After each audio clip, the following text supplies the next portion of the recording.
Hare Krishna, and welcome back to ISKCON of Silicon Valley, our continuation of Vyasa Puja for Srila Prabhupada, which we could extend unlimitedly, and actually do, because our lives are dedicated to following his instructions.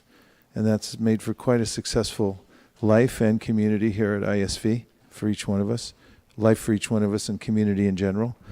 And thank you very much, all of you, for gathering here tonight. And for those who are tuned in online, we give you such a warm welcome for joining us. We feel your presence there.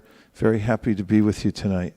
It's our tradition here at ISKCON of Silicon Valley that we continue the glorifications of Srila Prabhupada. That is, each one of the devotees we've discovered has a very personal relationship with Srila Prabhupada, despite the fact they may be generations down in the Diksha line because of their dedication to hearing from him in his books, and serving him diligently. They've developed these very powerful realizations and a strong affection.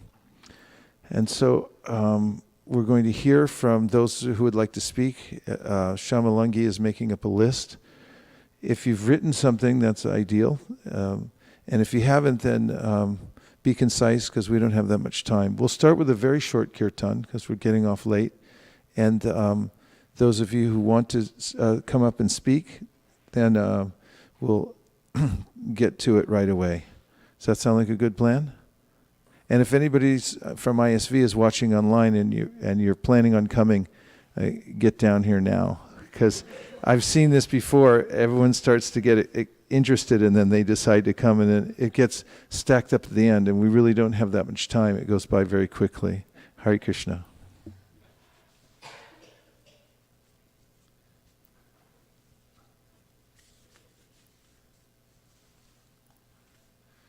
Jaya Radha Madhava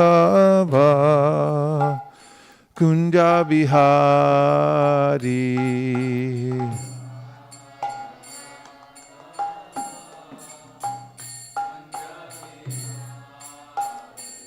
Jaya Radha Madhava Kunja Bihari.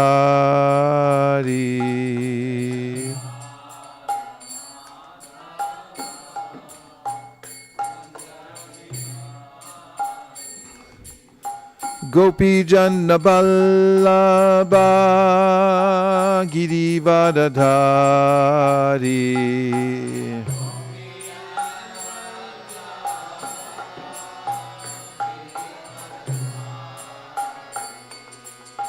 Gopi Janna Vallabha Girivardhari.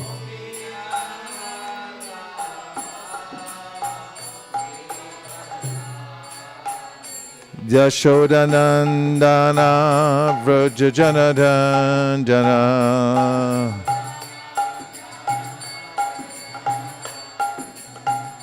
Yashodanandana Vrajajanadandana.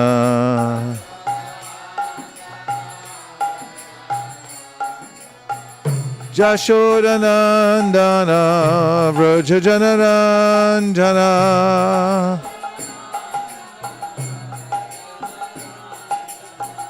Jashodanandana Vrajajanadandana.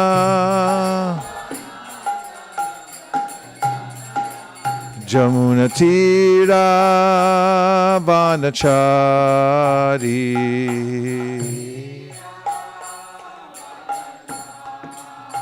Jamuna Tira Vanachari.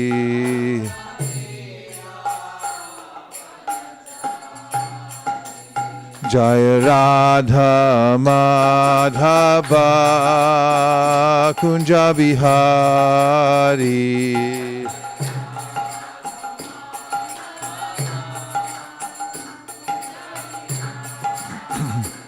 Jaya Radha Madhava Kunja Bihari.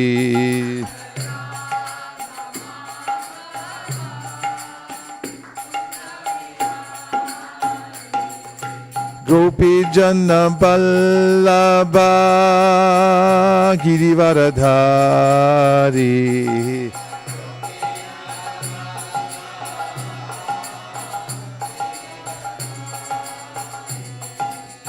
Gopi Jana Ballabha Girivaradhari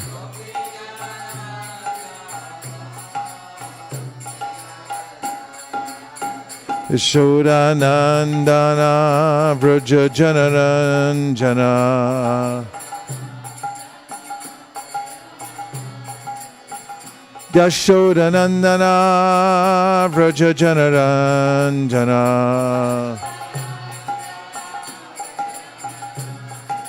Yashodanandana Vraja Janaranjana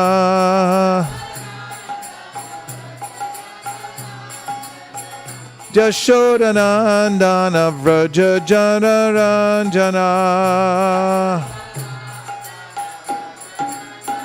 Jamunatira Vanachari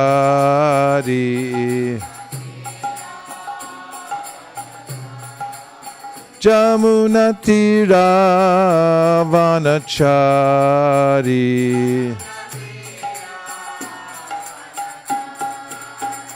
Jaya Radha Madhava Kunja Bihari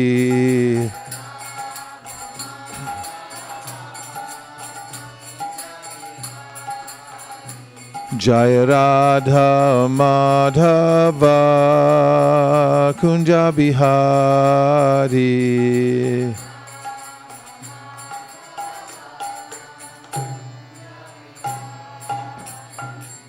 Go Premanande.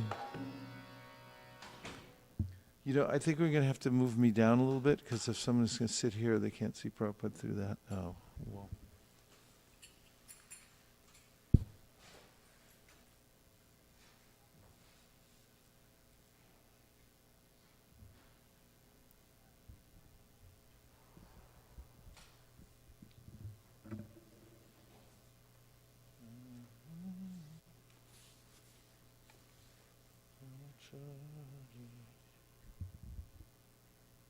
Thank you.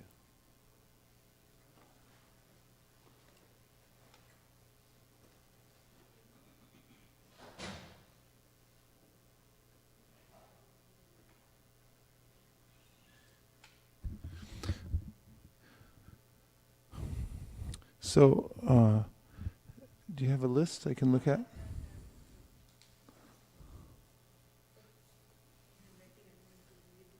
Okay. Okay. So we're offering. May I keep this? Actually, you're going to add more to it. You can just.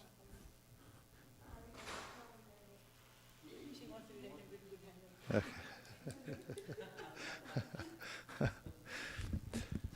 So this is a special time for everyone in ISKCON and around the world. People who have been benefited by Prabhupada's devotion to his spiritual master and the campaign he set forth on to spread Krishna consciousness all over the world. Practically it's touched people everywhere, either directly or indirectly.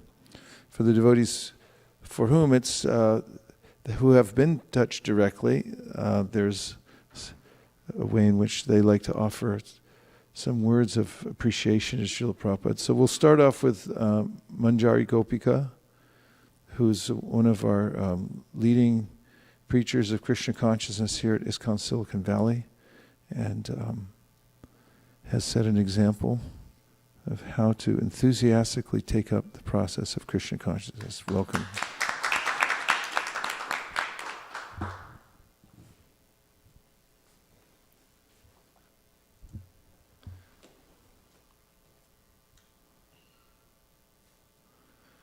You're in charge of the microphone, making sure that it works. Otherwise...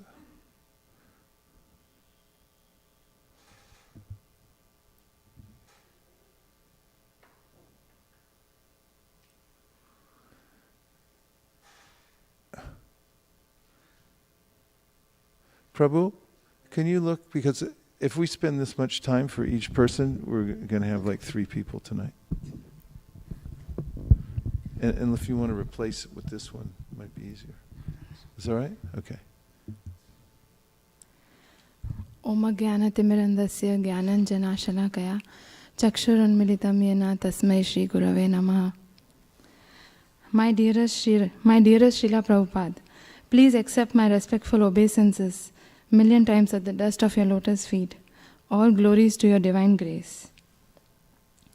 Bhakti Charu Maharaj once mentioned, we cannot understand what Srila Prabhupada has done because we don't have body of 70.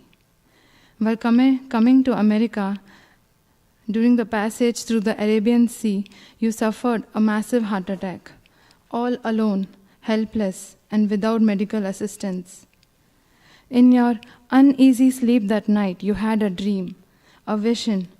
Lord Krishna appeared and took charge of the ship along with his other incarnations. Krishna was smiling at you, Srila Prabhupada, and was pulling the ship all the way to America. After crossing the Mediterranean Sea, the ship came into the Atlantic Ocean, but the ocean became like a placid lake. The captain said that never in his career had he seen such a calm Atlantic crossing. The captain's wife asked Srila Prabhupada to come back with them so that they might have another such sailing. Srila Prabhupada wrote in his diary, if the Atlantic would have shown its usual face, I would have died. But Lord Krishna has taken charge of the ship. Thank you, Srila Prabhupada, for walking this planet to give us Krishna consciousness and bringing a spiritual revolution. You once said you cannot repay me for what I have given you. I have given you Krishna. But if you want to try, then distribute books. Srila Prabhupada, your life was writing and distributing books. Remembering what you had to go through to bring people closer to Krishna, last year in December Marathon 2017, we tried to set some extra goals to give a push to distribute more books. We set the goals in October, but we didn't do anything till December. We had just 3 weeks, the last 3 weeks in December, and our goal was to distribute 500 books, which seemed impossible at first. But as the days went, I could see how there was some special mercy, special strength throughout the time. My daily routines were done in 30 minutes, which would have otherwise taken 2 hours. We felt energized the whole time, despite stretching more hours on Sankirtan. In just 2 weeks, we smashed our goals. And then we stretched to do more and set a bar higher to do 5 Srimad Bhagavatams. We had 1 week and we had no idea how we would do that. But in just 1 week, we met 5 souls who were ready and willing to take Srimad Bhagavatams. We met so many people who appreciated and mentioned that they were looking for these books during Sankirtan.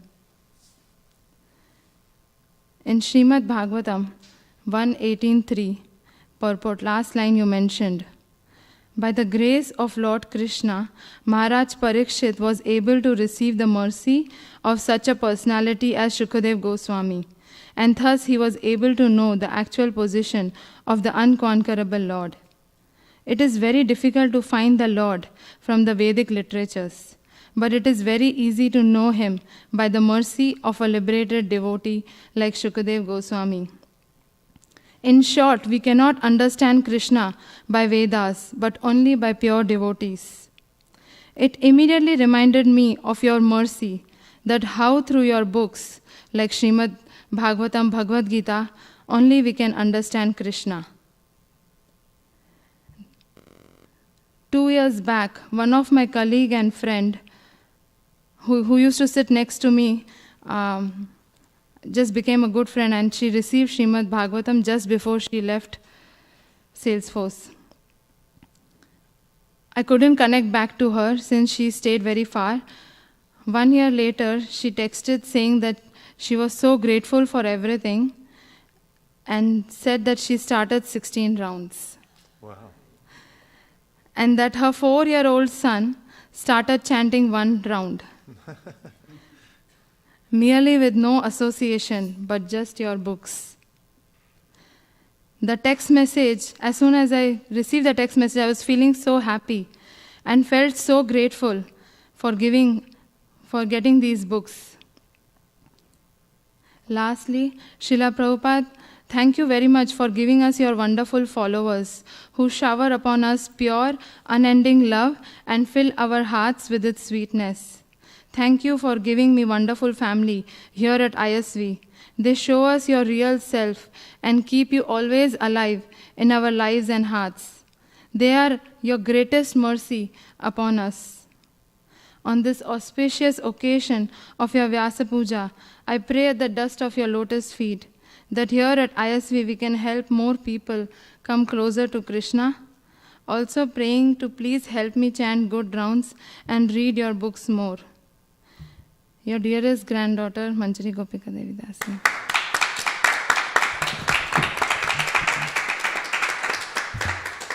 Manjari Gopika Devi Dasi ki. Srila Prabhupada ki.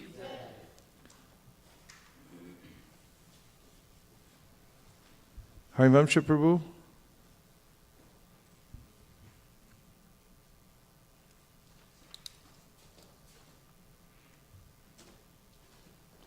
There's such good handwriting, I don't want to put a line through anything.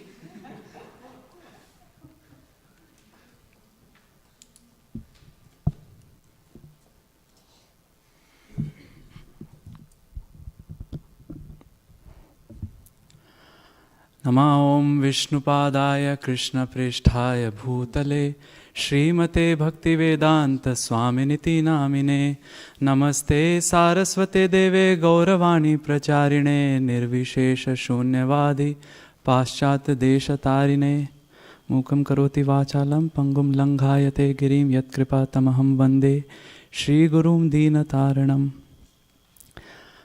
Sitting at the lotus feet of dear spiritual master Vaisheshika Prabhu and seeking blessings of all the worshipable devotees here and at the Bhakti Beyond Borders platform, I seek blessings to speak a little bit on regarding Srila Prabhupada, his glories, on this most auspicious occasion.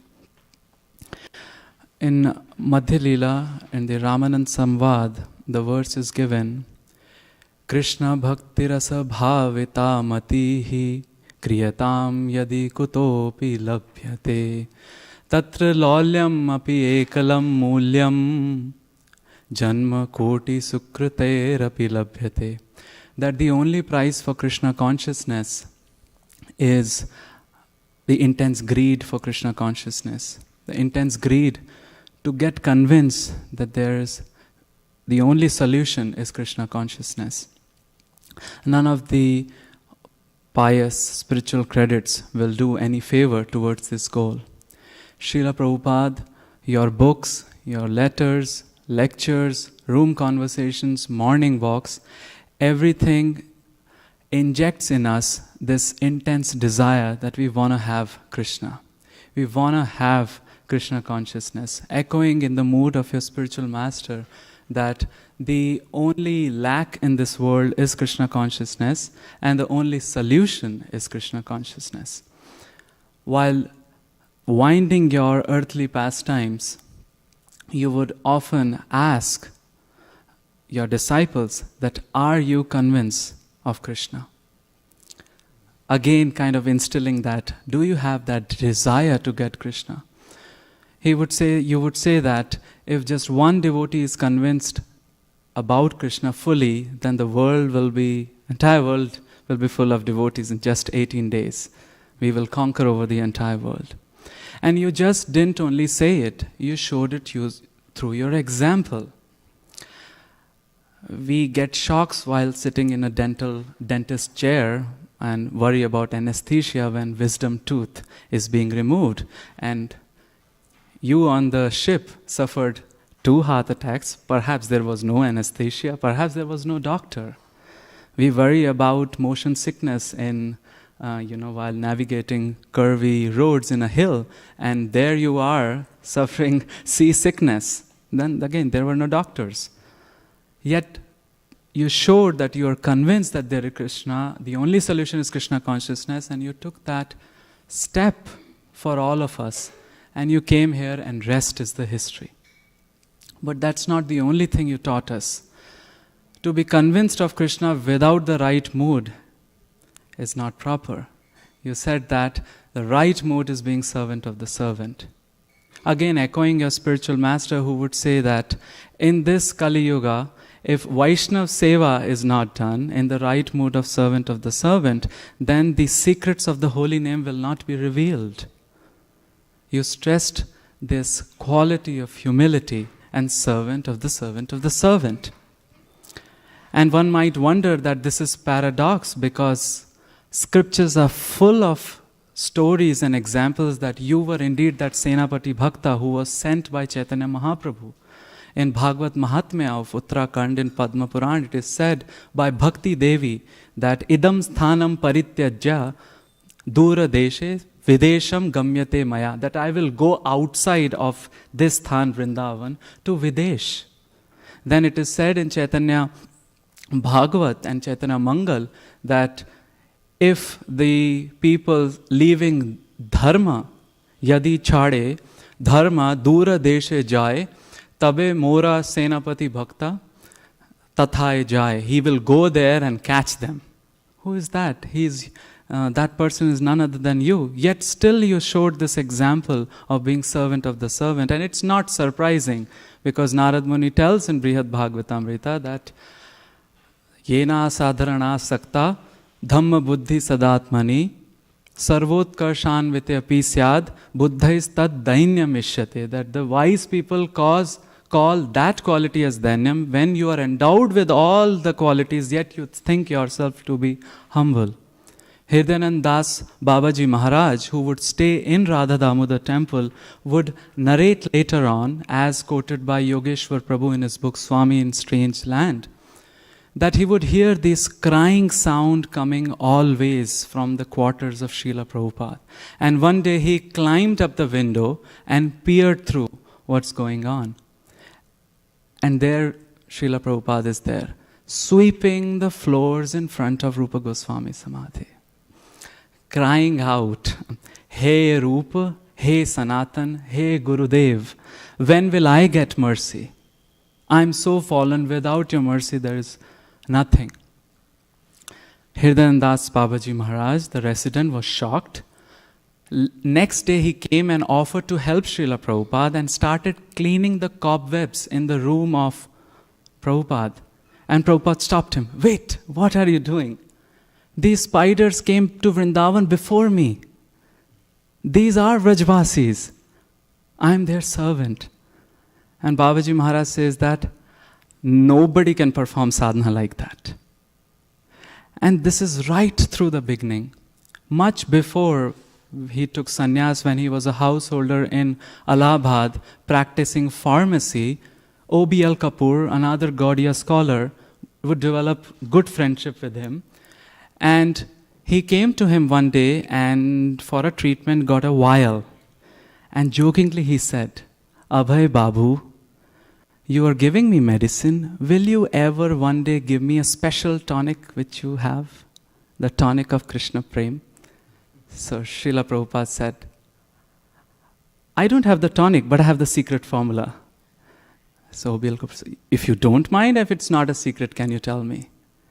Prabhupada said, and I can visualize in the mind of my eye. He said, yes. And he perhaps went into a swoon of ecstasy and would have said, and he said, Trinadapi Sunichena Taro Riva Sahishnuna Amanina Manadena Kirtaniya Sadahari. That one should be humble than a blade of grass, tolerant than a tree, and give respects to others without expecting anything in return. And in this way, he can be in a constant state of chanting the holy name. And he added, one day I'll spread this formula all over the world. Later on, O.B.L. Kapoor Prabhu said that. At that time, I thought he was perhaps joking. So, Srila Prabhupada, you taught us these two jewels, that be hungry for Krishna, but don't barge in Goloka directly. You must serve the Vaishnavas in that right mood of servant of the servant. If lolium towards Krishna is a beautiful sweet rice, then insensitivity to devotees, cold war or hot war, a minor discord or a hefty chaos, all are like various degrees of kgs and mega kgs, grams of salt into that sweet rice. That will just mess up the sweet rice. We need to put the nuts of humility into that sweet rice, the camphor of humility and the quality of servant of the servant. So at this day, I pray this lowly fakir, praise at the dust of your lotus feet, who is bereft of any qualifications, taking shelter of our spiritual master, submitting the request through them that please, I beg, please give these two alms of intense lolium and utter humility, because only then the soul can serve you appropriately. And I think that will please you. Thank you. Dasanu Dasusmi Harivamshadas. His Grace Harivamsha Prabhu Ki. And now we have who?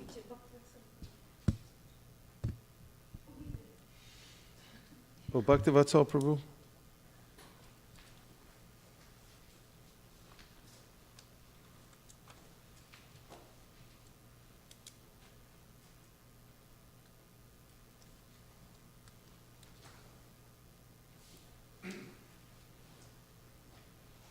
Hare Krishna. Thank you. Many years ago, Vaisheshika Prabhu and I were talking about public speaking, and he gave me some really good advice, and he said, never give a disclaimer about what you're about to speak about. But I'm going to make an exception today. I didn't know I was going to be speaking, but luckily I saved my offering from the other day, because I came to the temple tonight to do some post-festival cleaning, and Shamalangi was kind enough to ask me to make my offering. And I'm not dressed respectfully because of the cleaning, so part of my appearance. You look great.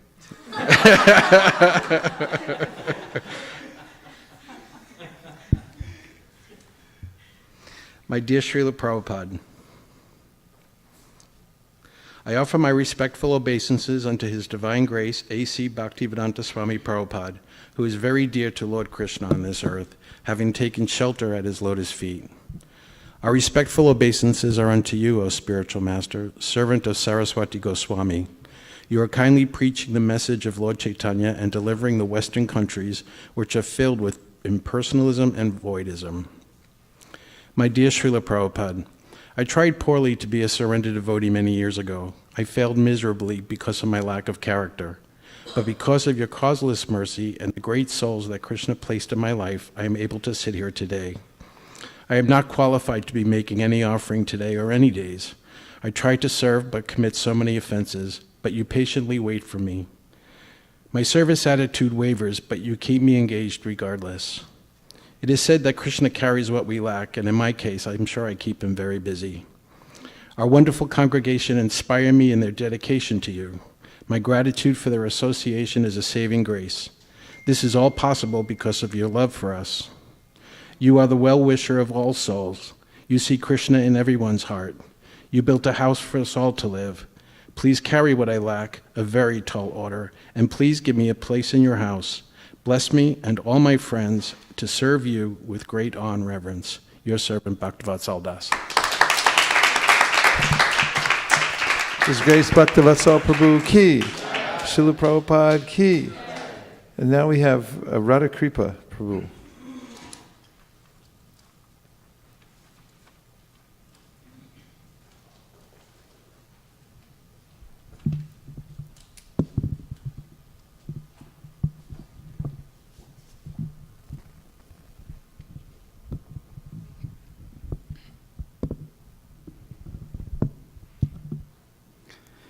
Om Gyantimirandasya Gyananjana Shalakaya Chakshurunmilitam Yena Tasmai Shri Gurube Namaha.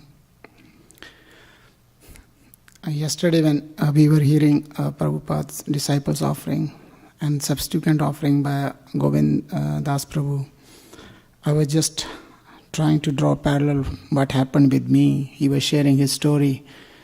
I was just thinking, what is Prabhupada's master plan? He has a master plan for all of us, but how does it connect? We need to just find it out. And once you know that, then you'll feel he has a really master plan for all of us, I think for all the living entities in this universe. Govindas Prabhu mentioned that he has visited one temple in India before coming into Krishna consciousness. I have probably visited many. From the north to south to east to the west, I have gone to all Devi's temples, to Tirupati, to Kamakhya Devi in the east, to Vaishno Devi in the top, to Allahabad in the center, to the Nasik further down there, to Tirupati, everywhere. But I have no idea why I was going. So I could link from where it come from. It might have come from my mother, who is very pious. She always used to tell me, if you are going for business trip, go find nearby temple and go there. So maybe that is probably one of the reasons I could think. It has nothing to do with me. But then what happened? I have no desire ever to go abroad. I was very happy settled in Delhi. Zero desire to go to UK or to go to US. But what happened? I went to UK. And then, as usual, when you go by yourself, then you need to find where to eat. Being a vegetarian, I had only few choices on Sundays what to do. So lunchtime at a Gurdwara, and in the evening somebody told there's a Hare Krishna temple, go there. So I just walked there. Life was pretty good. In the evening, the moment I went there, the one thing which struck me the most is that when Mataji was sharing that she brought a chutney in her hand. I was telling that, I made a chutney for Krishna. That struck me like, what is this? I never heard anywhere. I have visited so many places that people are cooking and like chutney, and she's very happily displaying that thing to her in the kitchen, because there was a small temple in Coventry. That was probably one of the first turning point where I felt like, wow, this is something really different.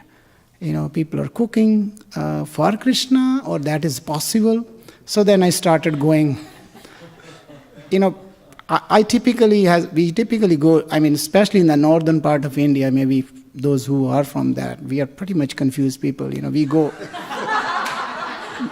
we fear the Lord, we don't love the Lord. We just, on the Dashera when it happens, then Ram is the God, when Krishna's Janmashtami comes, Krishna is the God, when Shivratri comes, then Shiva is the God, when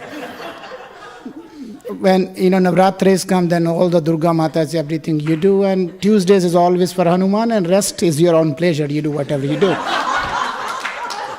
So, how, that confusion, once you went there, you heard something very special. Then you started coming there, and then I came to US. How did this all happen? That is where I was thinking, Prabhupada has a special plan. I have no desire to come to US, and I entered up. Right now I'm sitting here, I was recollecting yesterday, he has a master plan for all of us. The person who has no idea about, the bhakti marg, being a pious person is good enough, and you should be a nice person and, visit temples on those special days, and that's good enough. But then, there's only one shloka which I know probably, because that's how smart I am. But that shloka is in the 15th chapter in the 9th verse, Yo mamemam asammudo janati parshotma. Yo mamemam asammudo, that word is very powerful. Without doubt. Who removed that doubt? And who has that power to remove the doubt? To the perfectly confused person, that one word, that is Prabhupada. That asammuda, that thing, sansharet, without the doubt, who knows that, whether you still worship with that intensity or not, but the doubt totally disappeared. And that can happen to all of us, to anyone, that who is God, who is the Supreme Personality of Godhead. And there's absolutely zero doubt it's all Prabhupada's mercy, that at least that understanding is there, but whether I'm taking advantage of it, everybody knows I don't. But that Prabhupada gave. I think that specialty, all the acharyas of, from all other communities, with due respects to all of them, this nobody can do it. Because you still get confusion, oh, you know what, today is something, I should do this thing. No, it is not. That Prabhupada's special mercy. And then once you come here and what you get as a gift, your spiritual teacher, what else do you need? So I'm not indebted, I just don't know, maybe I think grandfathers always think way further ahead of us, we do not know. So we should always listen to our grandfather and always wait for his mercy and see how does that take the shape. So I'm really thankful, Prabhupada, for everything you have given. Just keep me always in your master plan so that I never get out of that orbit. Thank you. Grace Radha Kripa Prabhu Ki, Srila Prabhupada Ki. Well, I have to make an admission. I thought when I came in that I was saying those who wrote offerings should have preference, because oftentimes I find if someone didn't write something, they're caught off guard or they're meander or something like that. But you were all proving us wrong tonight. So beautiful, spontaneous. The written and the spoken extemporaneously are both so eloquent and nice. Thank you, all of you. This is amazing. I remember being here with Giriraj Maharaj one year when we went through this, and just watching him, he sat there for hours. And afterwards, he was just beaming, and he was saying how it was the most nectar he had ever heard. So it's a proof of the power of the disciplic succession, how Prabhupada's mercy flows down, and it's not reserved for people in a certain level. It makes its way by coming down through the disciplic succession, and people have, as Prabhupada writes in the 18th chapter of the Bhagavad Gita, they have a direct relationship with Prabhupada through the indirect process of the disciplic succession, which is quite amazing and apparent to everyone to see when we hear these realizations. Venu Dhari Gopal Prabhu.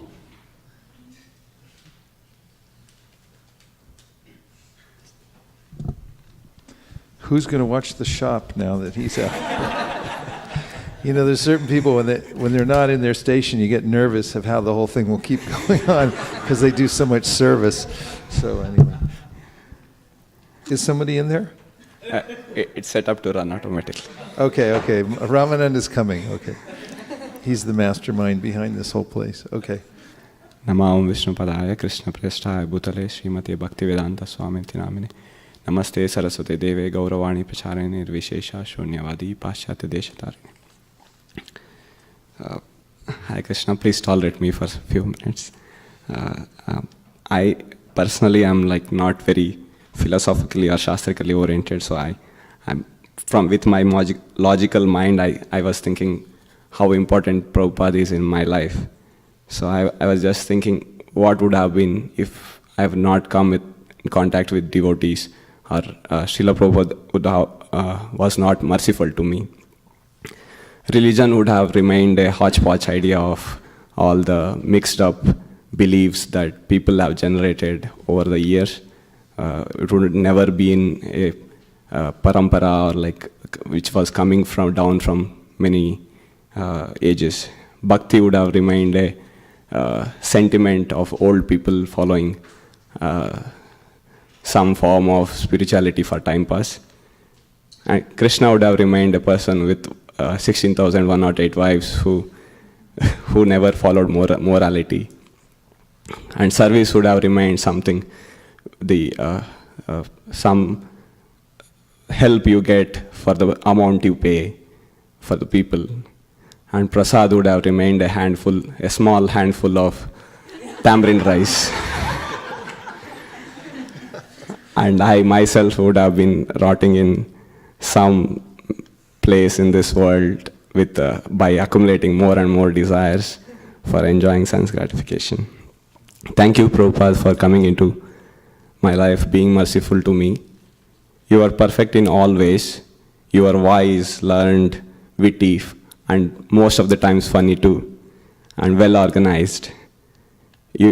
Today's state of ISKCON is proof of your pure teachings, how we see a lot of spiritual organizations which come into existence and then dwindle away over time.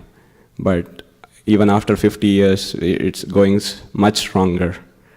And thanks to all of your disciples that they are putting buckets of sweat into spreading your message throughout the world.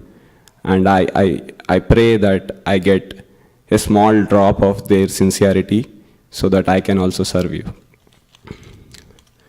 Thanks for allowing me to address you every Wednesday.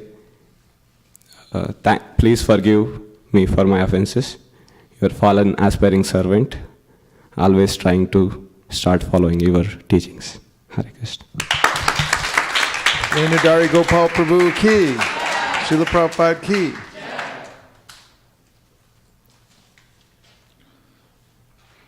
Sobhagya Mataji, is she here?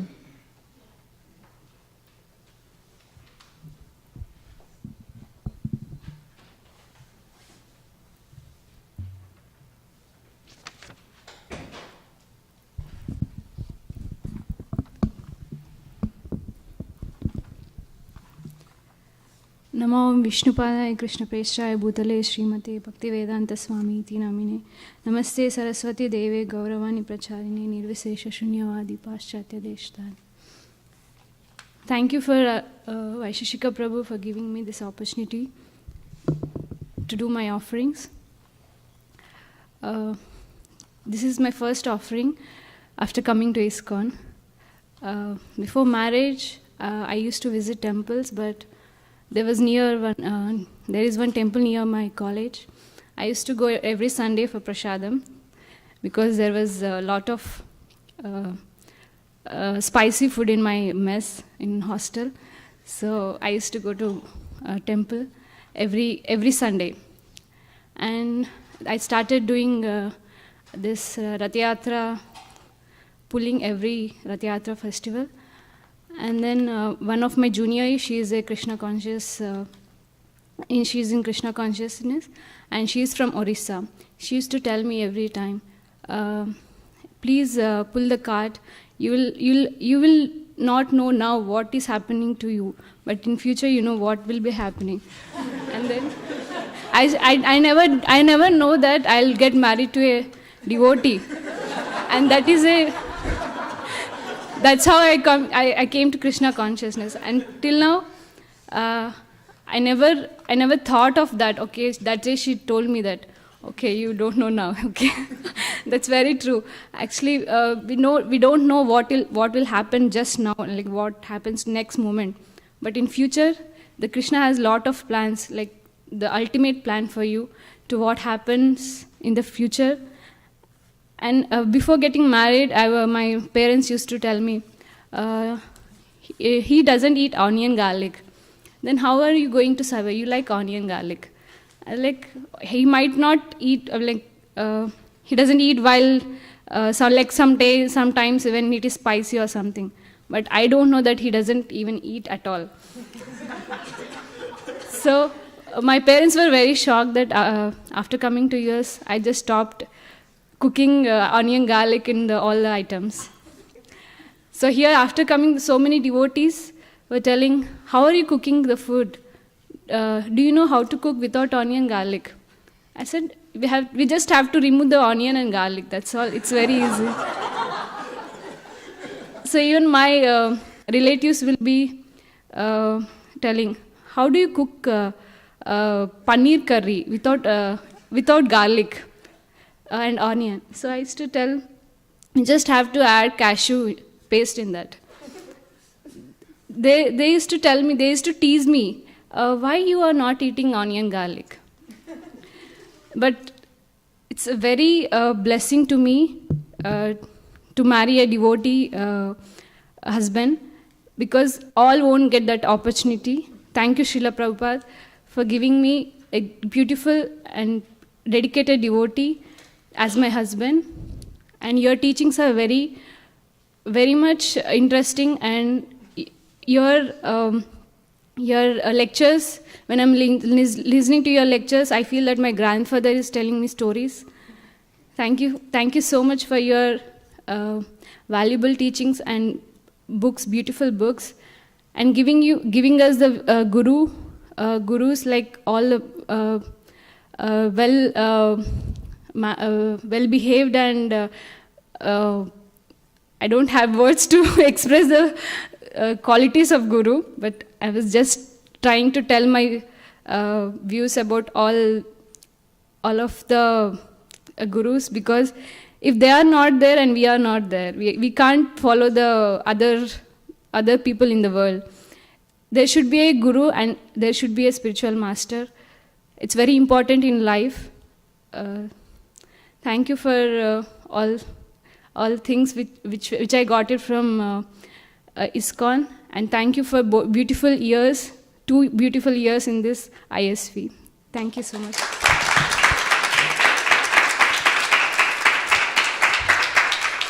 Saubhagya Mataji ki, Srila Prabhupada ki, Achyuta Chaitanya Prabhu.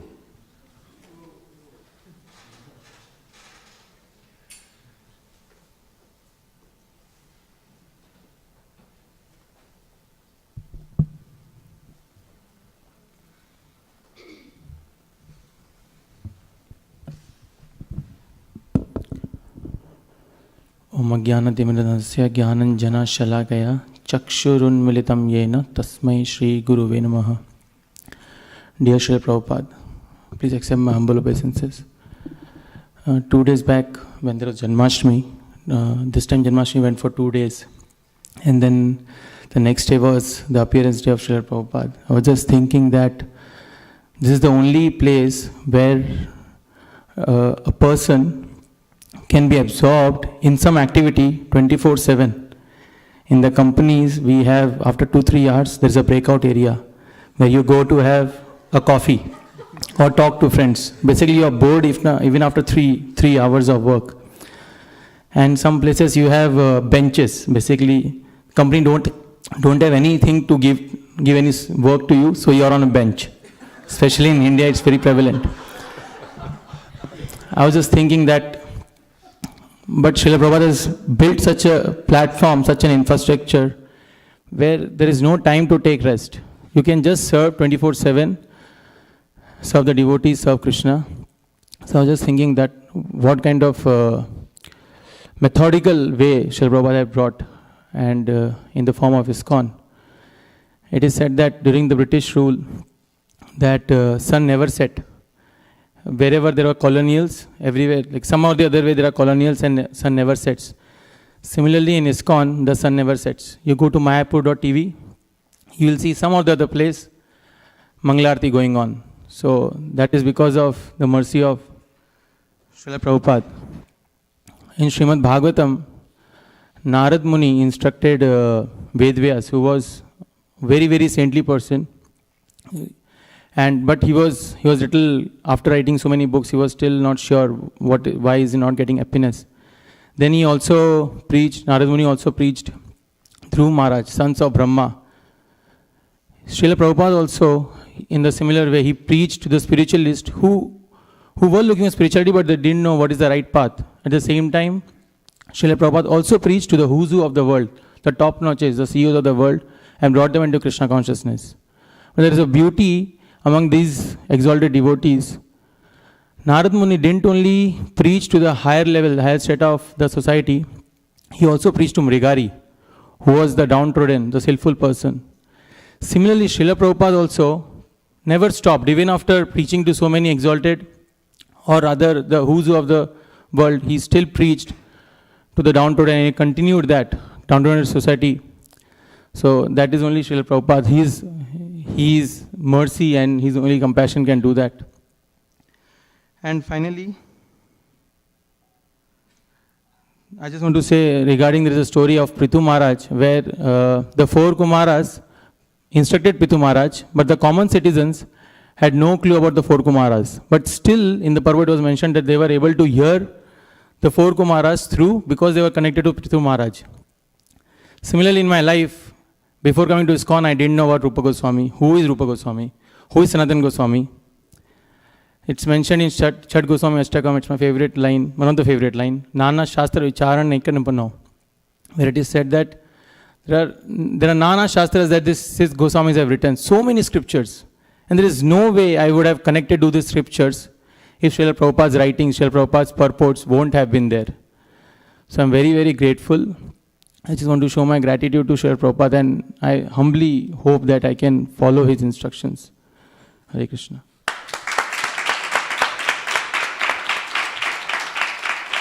Achyuta Chaitanya Prabhu ki, Srila Prabhupada ki, Shamalangi.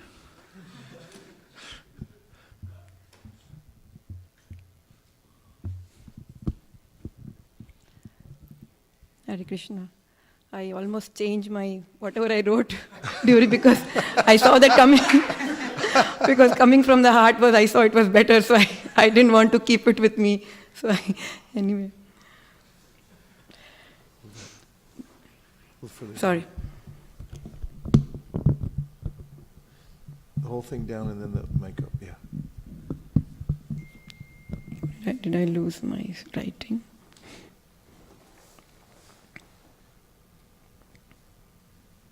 Sorry. Namo Vishnu Padaya Krishna Prishtaya Bhutale Srimati Bhakti Vedanta Swami Niti Namine Namaste Saraswati Deve Gauravani Pracharine Nirvishesha Shunyavadi Paschatya Deshatarine. Dear Srila Prabhupada, please accept my humble obeisances. All glories unto your lotus feet. I want to begin with, I want to share one of the purports which I came across very recently. This is from CC Antya 111. This is when Krishnaraj Kaviraj Goswami says that I am now almost an invalid because of old age, and I know that at any moment I may die. Therefore, I have already described some portions of the Antalila. He just wanted to convey that he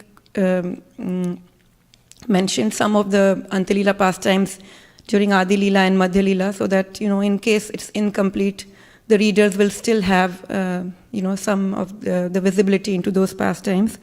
So in the purport, it was very, very moving for me because I saw Srila Prabhupada first time he's writing about himself. I mean, usually he talks about Krishna or other devotees, but he writes here, following in the footsteps of Srila Krishnaraj Kaviraj Goswami, I am trying to translate Srimad Bhagavatam as quickly as possible.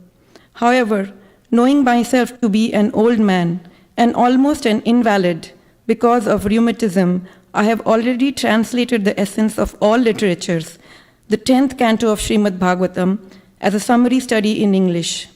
I started the Krishna consciousness movement at the age of 70. Now I am 78, and so my death is imminent. I am trying to finish the translation of Srimad Bhagavatam as soon as possible. But before finishing it, I have given my readers the book Krishna, the Supreme Personality of Godhead, so that if I die before finishing the whole task, they may enjoy the book, which is the essence of Srimad Bhagavatam. This was, I never am able to remember any purports, but this was very, very touching to me. The deep desire Srila Prabhupada had to help each and every one, in which includes me. It's like so obvious. Because he writes it personally about himself. So I just wanted to share. And, in the Chaturveda Bhajante Mam verse, so there's the distressed category. So people come to Krishna consciousness because of many reasons, but at least me, I came out of distress. There were some mistakes I have made, and because of that, I was distressed. And I had some break during my office work, there was a project had ended, and so I started reading Bhagavad Gita. I have read earlier also, but I tried to read earlier, never could complete, but when I read that time, because already I was repenting for some mistakes, but at that time everything became very clear to me. I mean, I was noticing my mind, how many different kind of things it tells me. Sometimes it is, very sad. Sometimes it's defensive. Sometimes it wants to take revenge on other people. And then I saw that Srila Prabhupada is writing the same things in his books. It was something which is true, I could believe. And then I would feel, Lord Krishna helping sometimes. And same things I would read in Srila Prabhupada's book. So everything became, I got so much faith.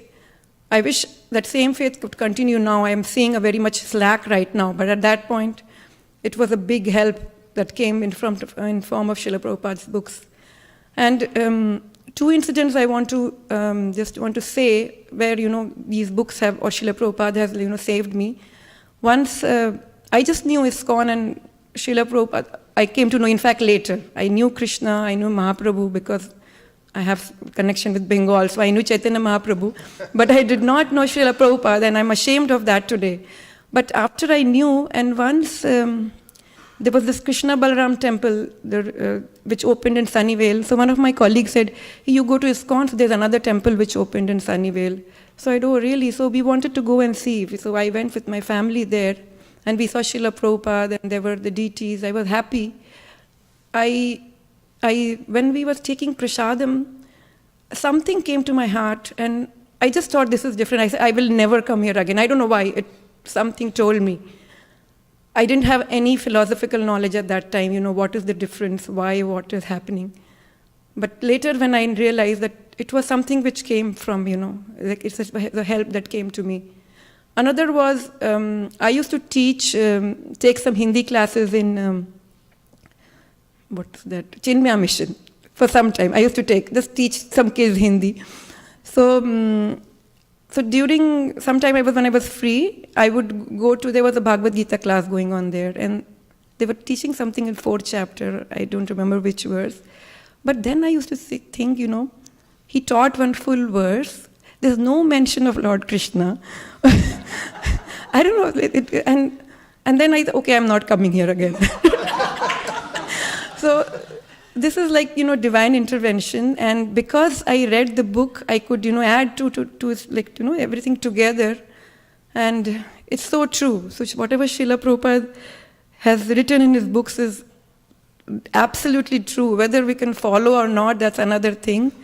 But there's no falsity there. So, yeah, we have no words of gratitude for you, Srila Prabhupada. And as I said, I had written some pastimes, but I'll let it pass. We'll discuss it. We'll discuss it amongst ourselves again. Thank you, Srila Prabhupada. Shamalangi Devidasi ki, Srila Prabhupada ki. Is Sukeshwari here? She's cooking. She's On her way. Yeah, but she messaged she wants to speak. Okay. Well, Avantika just escaped. Oh, there she is. You're up.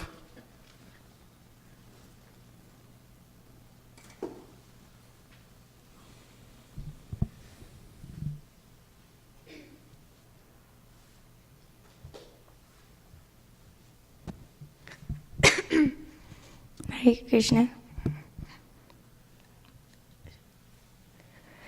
Dear Srila Prabhupada, happy late birthday. The impact you have made on everyone here is fascinating.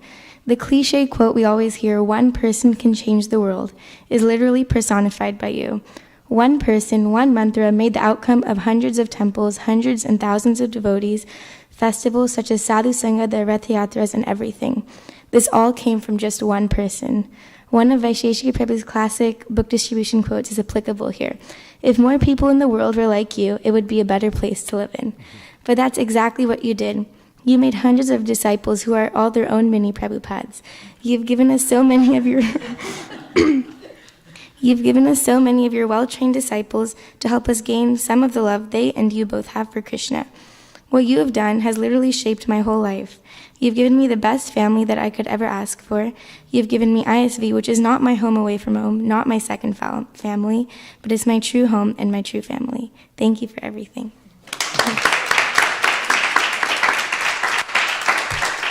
Avantika ki. And now we have Bharat, Avantika's cousin. We have a dynasty here.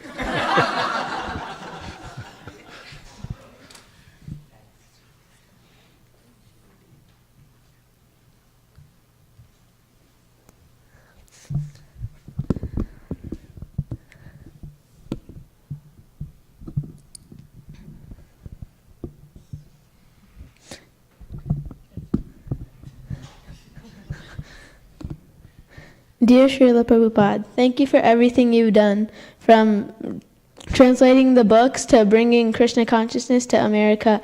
If it weren't for you, I don't know where I'd be. Maybe I'd be in like some school studying so much to the point where I would like die, maybe. But thanks to you, I can read books about Krishna, and I hope I can follow your instructions. Hare Krishna. Bharat ki. Srila Prabhupada ki jai. Shubhra Mataji.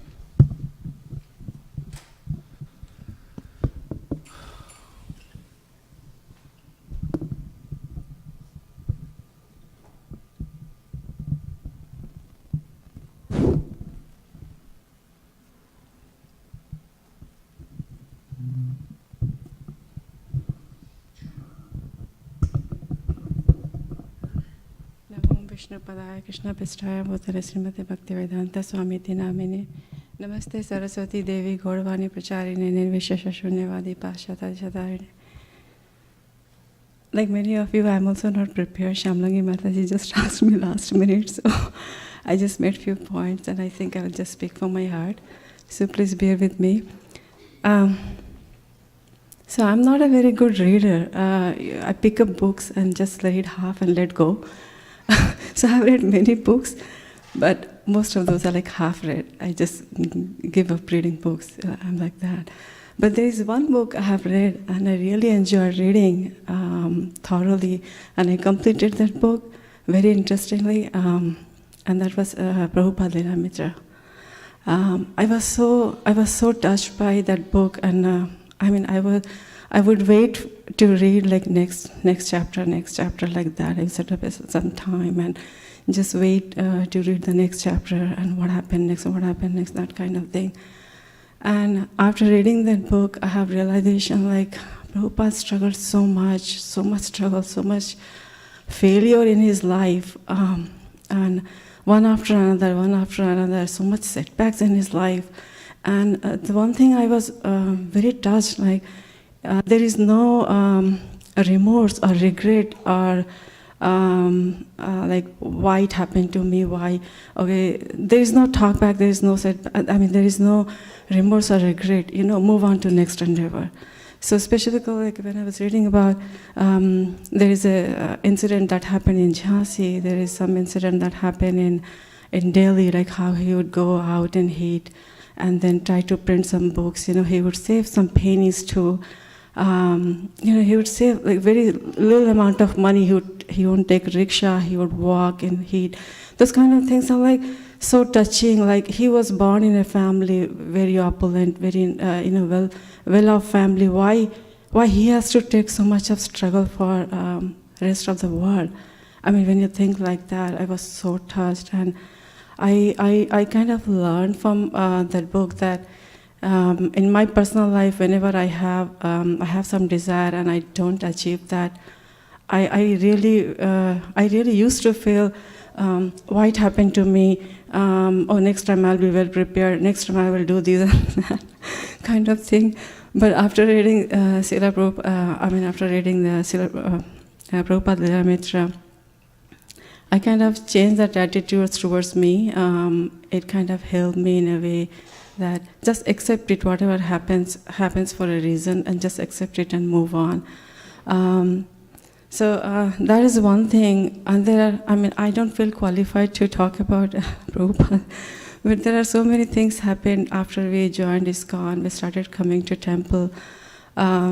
there were a lot of realization, even though I was born in a Bengali family, but I was not raised as Krishna conscious, and not much spiritual books, or I was like, if I had to read, I would just read finance-related books and magazines, just, all the time, just Economics Times, or any news or anything, it has to be related to finance and all. And I would really, from the morning, like 9 to 12, most of the news will be absorbed to me. Like, I know like what company is doing what.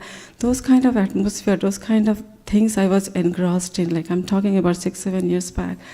But after coming to temple, like the very first day, we had like so many realizations, so many,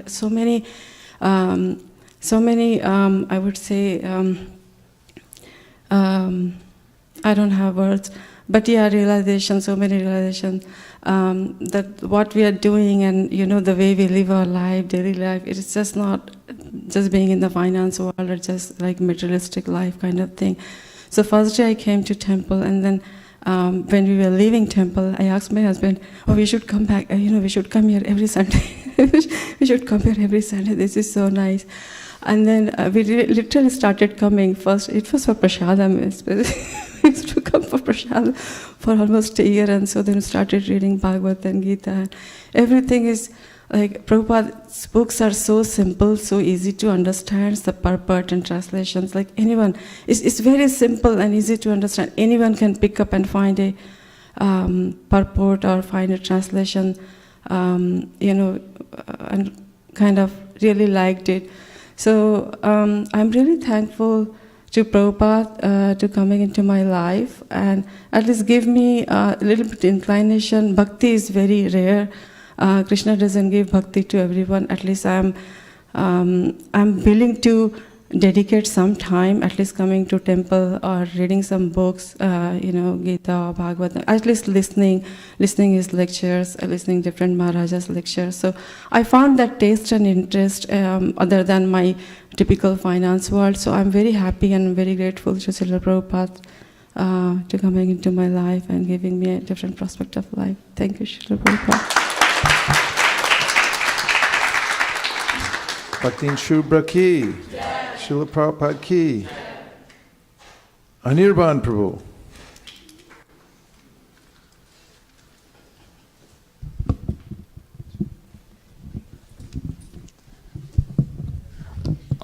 Om Agganatimirandasya Gyanjana Shalakaya Chokshunimitam Jena Tasmai Shigurubhaya Namo Vishnupadaya Krishnamistaya Bhattarishmati Bhaktivedanta Swaminiti Namine Namaste Saraswati Devi Gauravani Prasarani Nirviseshanavati Vasudhishtharani.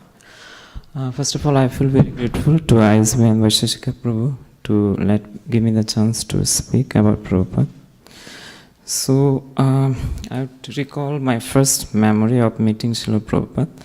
That was in my country, in Bangladesh. We have a small ISKCON temple near our house. So when I went there first time, I was thinking, who is this person sitting on throne, small figured, and what he's doing in a temple.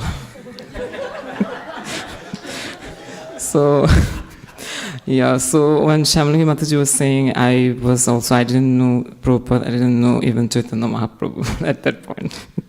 So, but later when I started knowing him, slowly realization dawned upon me that in a lifetime I cannot understand him fully. Like Krishna has enormous and infinite qualities, and Srila Prabhupada also has such qualities, and one lifetime is not enough to know him. So when I came to US, the first book I studied is the Bhagavad Gita. And then where I came to know more about Prabhupada, his translations. So as Srila Bhaktivinoda Thakur said that Achanapati Bhakta will come and he will spread Krishna consciousness all over the world. Dear Srila Prabhupada, you are that Achanapati Bhakta, as we know. So Radhan Maharaj says that two qualities when they come in a person that makes him exceptional, and that is when he is compassionate and at the same time he is detached. So Prabhupada, these two qualities have manifested in you to the fullest extent. Because of your compassionate nature, you have left Vrindavan, the a nicely environment there, and you have come far to the US to deliver the fallen souls, of whom's previous to you nobody even thought about. They thought that Krishna consciousness is only for India and it's India's property. It shouldn't be anywhere else in the world. But you have, because of your compassionate nature, you have come to US and you have given us this wonderful organization which is ISKCON.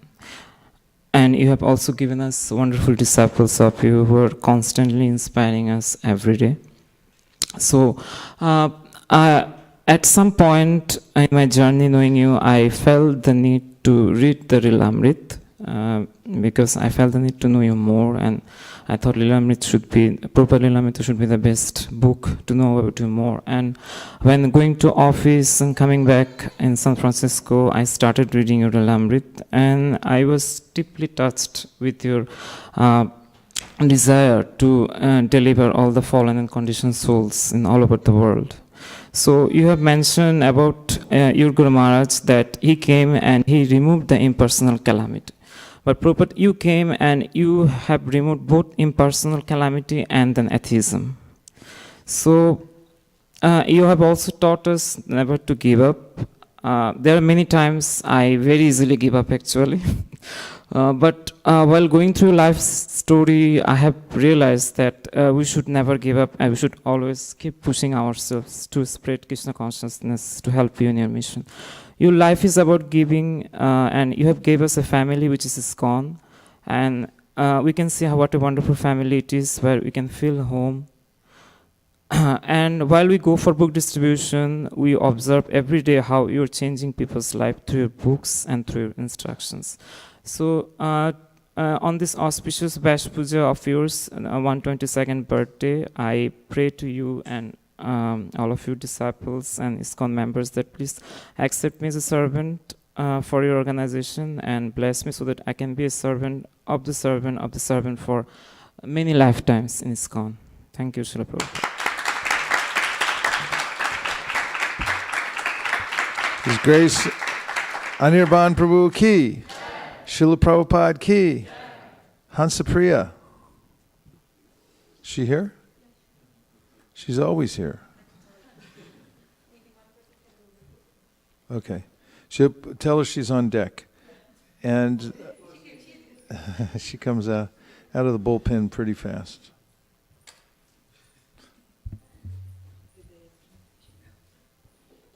Sorry, that's baseball.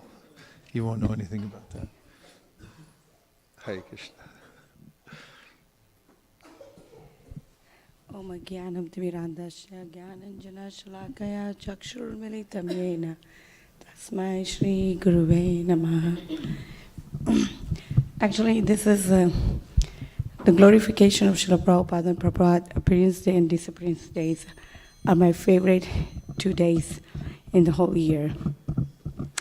And especially this year because I asked myself, what do I want to focus on? And the thing it came to my mind was how I can not take Srila Prabhupada for granted, keep the fire on so I can go on, and also how I feel the presence. So these 3 questions that I asked myself, that this is what I want to focus on this year. And reason for that was, Srila Prabhupada, that everything that you have given us, if we take it for granted, it would be destroying myself and committing a suicide on day-to-day basis, because I would not have the urgency or understand that everything that you have given, or you have given up your life for, and you have asked your disciples and grand disciple to focus on, that would die on me. And I would not have a purpose to survive. So I started noticing who has that fire that I can take, so I don't take Srila Prabhupada for granted. I don't take you for granted. As a human being, I need, in order for me to survive, in order for me to live, I need to see that how I can go on and who I can see, because I'm not very philosophical person. I need a live person to keep me going. And I start looking to your disciples, that who kept the fire on within themselves while you were on this planet and after you left. And I'm very, very grateful and fortunate that we've been blessed to have your disciples.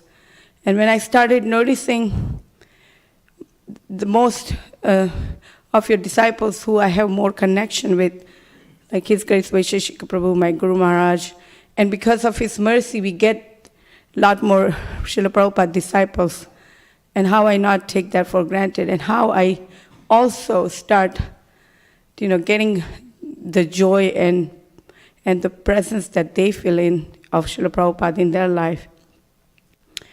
And that helped me to go on with that. At the same time, we lost so many of Srila Prabhupada's disciples this year.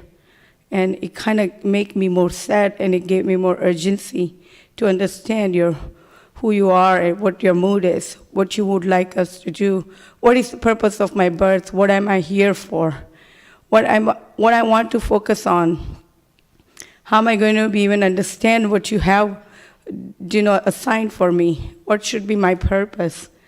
And I had to go away for some time to really think into it, what am I doing? And more I focused on that, I realized that in order for me to understand the fire and not take you for granted, I need to feel your presence. And I need to feel your presence in everything that we do. And the more and more I see that how devotees are going, we have our differences, but we have maintained the friendship because you are the center of those relationships. And more we see that everyone has a fire under them. So more and more, I want to feel your presence. It's very obvious that more and more I need to stick around with your devotees.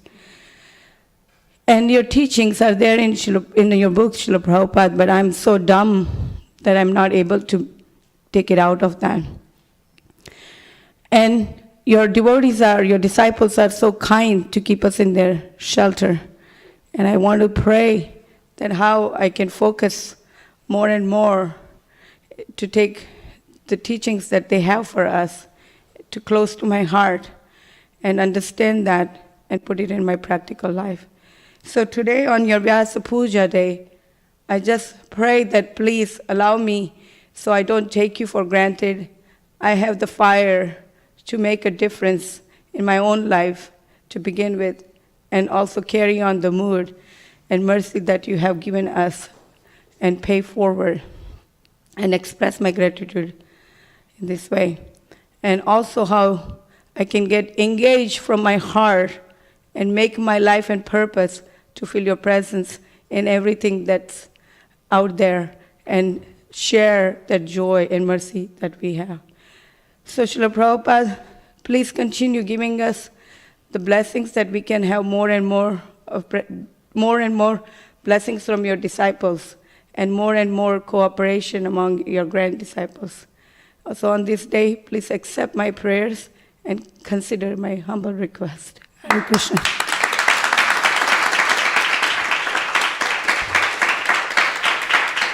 The great Hansapriya Devi Dasi ki, Srila Prabhupada ki, Siddhakata Prabhu.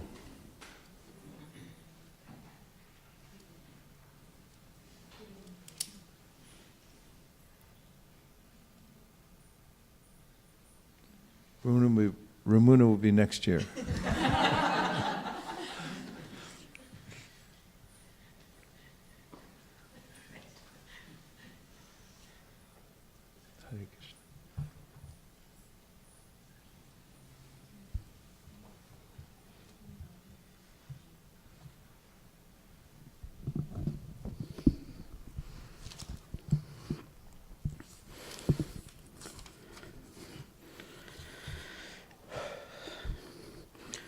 Om Ajnanatimirandasya Jnananjana Shalakaya Chakshurunmilitam Yena Tasmai Shri Guruve Namaha. Namam Vishnupadaya Krishnaprestaya Bhutale Srimate Bhaktivedanta Swami Iti Namine Namaste Saraswate Deve Gauravani Pracharine Nirvishesha Shunyavadi Pashyatya Deshatarine. You would have heard the common phrase, lightning never strikes twice. Srila Prabhupada proved that wrong, and I'm going to tell you exactly how. You must have, just a few minutes back, you heard, I never wanted to come to USA. I visited a lot of temples, but yet I'm here, and I'm saying the same things. I visited a lot of temples, and I never wanted to come to USA. But as Srila Prabhupada had his master plan, and everyone included into that master plan, I feel very humbled that he had a spot for me, a very tiny spot for me in his master plan. So dear Srila Prabhupada, please accept my prostrated obeisances in the dust of your lotus feet. All glories to your divine self. I feel extremely fortunate that you have so graciously allowed me to be part of your glorious movement, despite the fact that I am not qualified at all. Growing up, I never had the opportunity to experience the love of my grandfather. But you, dear Srila Prabhupada, you gave us your books through which we can experience this love. Through your purports, which are so precise, we can see your mind and realize how much love you had for your spiritual master and Krishna. This is how a grandfather is, firm, precise, yet loving to the core. I wish I had a grandfather like you when I was growing up. My life would have been ironed out way earlier. When I listen to your audio discourses and you say the word Mudha, I feel my inner self stands up and gives a tap on my back of my head and says to me, that is you, for wasting your early life running after mirages. My life has got a whole lot simpler when you sent your disciple, His Holiness Vaisheshikadas Adhikari, to rescue me from myself. His call of just do the service for service sake lit a fire in my heart. And when he said, your seva will save you, gives me the confidence that I need to keep this fire burning until the time fire burns my mortal body. Every time I come to the temple, I wear this t-shirt with your divine face on it, with the hope that when I stand before Shri Shri Radha Madan Mohanji with folded palms, I know he will not recognize me, but he will see your photo because he knows you by your face. And he sees my spiritual master's dog tag around my neck. And maybe, just maybe, he may consider, let me give this joker a chance of doing the service that he is trying to do. I beg at your lotus feet to give me a drop of your mercy so I can always carry my spiritual master's order.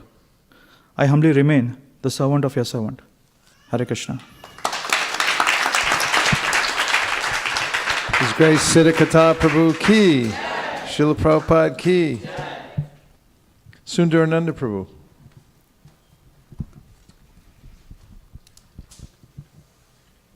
I'm assuming that's what you mean by Sundar Prabhu. Yeah. Right, okay.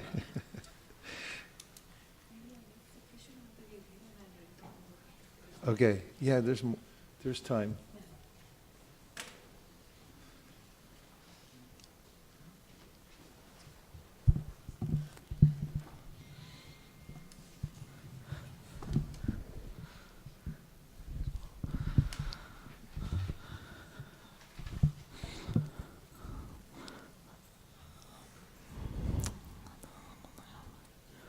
Namo Vishnupadaya Krishna Prasthaya Bhutale Srimati Bhaktivedanta Swami Iti Namine Namaste Saraswati Devi Gauravani Pracharane Nirvisesha Shunyavadi Pashyatya Desatarane Om Ajnanatimirandasya Jnananjana Shalakaya Chakshurum Niyatamena Tasmai Shri Guruve Namaha.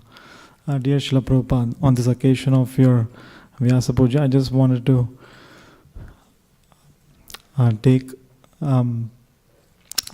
this opportunity to feel grateful for all the things that you have done for all of us. With regards to that, I just wanted to talk about how you actually there are 5 potent ways of devotional service, and how you manifested all these 5 potent ways by starting this ISKCON movement. So the first of the 5 potent ways of devotional service is chanting. You started the whole movement by your chanting at the Thompson Square Park.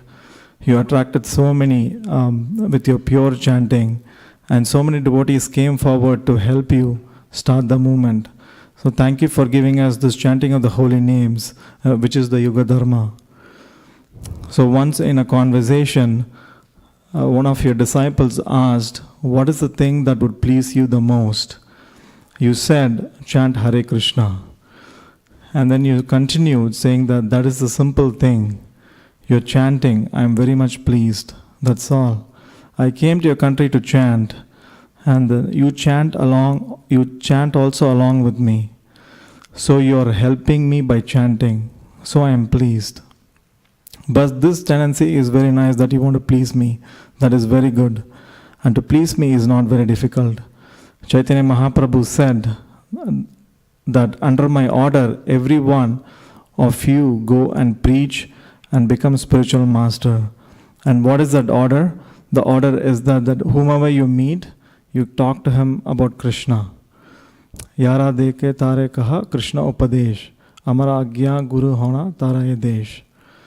So thank you, Srila Prabhupada, for giving us the Yuga Dharma, which is the chanting of the holy names, and which gives us all benedictions to perfect our lives. And naturally, the overflow of this chanting of the holy names is that we get the inspiration to do devotional service, and we also purify our motives, because pure devotional service is a tall order.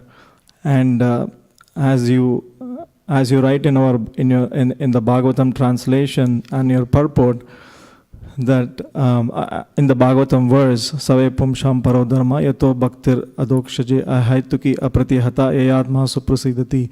Devotional service should be unmotivated and uninterrupted. So thank you for giving us the chanting and the inspiration to do devotional service, because life is meaningless without devotional service. And life becomes full of adventure when it's filled with devotional service. So I also would like to recollect one of your the other incident with your disciple Bhavananda, which I heard in one of the lecture. I don't remember all the details, but you asked Bhavananda Prabhu, what is the meaning of your name? And naturally, one would think that the reply was that one who enjoys pleasure, or one who enjoys in bhava. And then you corrected by saying that should be Bhavananda. It's not Bhavananda. And so you again prodded for the meaning of the name. And finally you told that the meaning of the name is one who enjoys in this material world. And of course, hearing this, devotees were a little bit shocked, but then you added and continued that there is only one pleasure in this material world, which is the activity of devotional service or preaching. And there is no other pleasure. So thank you for giving us these important principles, that there is nothing, and as many of your disciples and our spiritual mentors again stress, there is nothing valuable in this material world. The only thing that's valuable is the devotional service to Guru and Krishna. And the second point is, thank you for giving us the association and the service of the devotees. You have given us so many of your wonderful disciples who are leading the movement as such exemplary leaders. We are fortunate, and especially I am fortunate to have spiritual mentors who both preach and act with integrity. Thank you for sending them into our lives to show by example how one can perfect one's life through devotional service. And the third part of the 5 important ways is the Bhagavatam. And of course, as everyone knows, you spend so many tireless hours translating Srimad Bhagavatam, and even sacrificing your sleep and just sleeping for 2 to 3 hours every night so that you can write your purports and your commentaries based on the previous acharyas. I don't know how, in fact, in my own life, I was convinced, because I got your Bhagavad Gita, and I was convinced of the supremacy of Krishna just by reading the 10th chapter of the Bhagavad Gita. Because I had so many doubts, being an ardent worshipper of Lord Shiva, I was troubled by the fact that ISKCON people were telling that Krishna is the Supreme Personality of Godhead. But just by your mercy, and but I always had the habit of going to a temple, so I ended up in an ISKCON temple on Gaudiya Bhagavad Gita. But just going through the 10th chapter of Bhagavad Gita, I was completely convinced of the supremacy of Lord Krishna. And another interesting point I always find in Purport Srila Prabhupada is that it's so protective and filled with devotional ecstasy. When one reads your purport, there can be no doubt in anyone's mind that Krishna is the Supreme Personality of Godhead, and the pure devotional service is the means to attain Him. So I thank you for that. And as you told in one of the instances that that you didn't bring the Bhagavatam to the Western world, but you actually were the servant of the Bhagavatam, and that the Bhagavatam actually traveled from Vrindavan from India to the Western world. So the other point, so the other potent way by which devotional service is the holy dham, to live in the holy dham, and which you have created all over the world by building these temples. And because these temples are embassies, there are so many temples around the world, and they are spiritual hospital for the sick patient, because we are sick of the material desires. We are sick with materialism. So thank you for creating all these different temples, which are embassies, which are extension of the holy dham, and we can experience that energy, the spiritual energy in the temple, because when we go out into the material world, which is full of the energy for material enjoyment, these temples actually give us the oasis, and it gives us shelter under the spiritual energy. And also it gives us provides us opportunity for associating with devotees, and also understanding the transcendental knowledge in the association of devotees. And finally, the deity worship. You install deities in so many temples and establish the standard of worship for grihasthas and for the beginners, neophytes like me. It's important to worship the deities regularly, or at least watch the deity worship in the temple.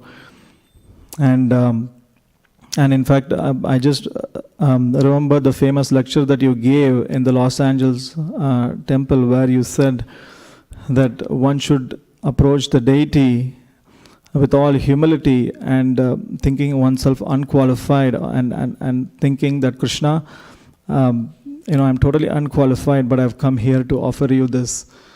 And with that mood, when we worship and engage in deity worship, then Krishna will reciprocate with us. So thank you for giving us all these 5 potent ways by which our bhakti can engender, and thank you for everything. On this Vyasa Puja day, I pray that I can deeply enter into your instructions that you have given in your books, and also that you have that you are giving through your disciples, and that I may completely and wholeheartedly take them into my heart and apply them in my lives. Hare Krishna. His Grace Sundar Ananda Prabhu ki, Srila Prabhupada ki. Is Sukeshri Mataji here yet? Oh yes, she is.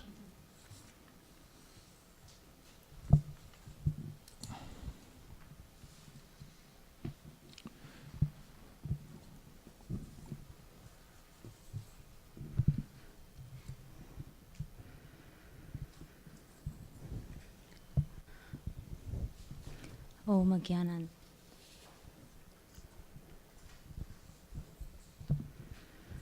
Hare Krishna.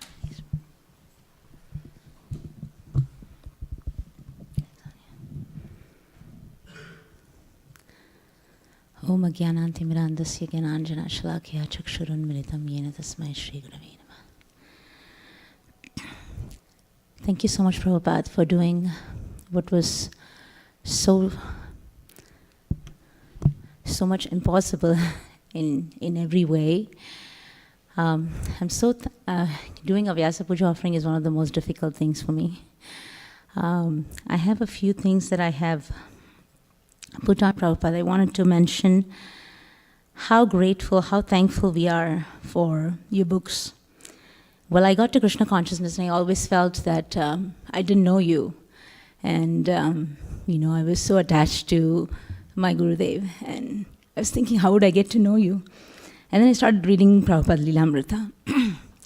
So I was remembering one of the incidents in Lilamrita that where Prabhupada would actually walk to get his books printed, just to save the 60 paise. So that he will be able to print so many more books. And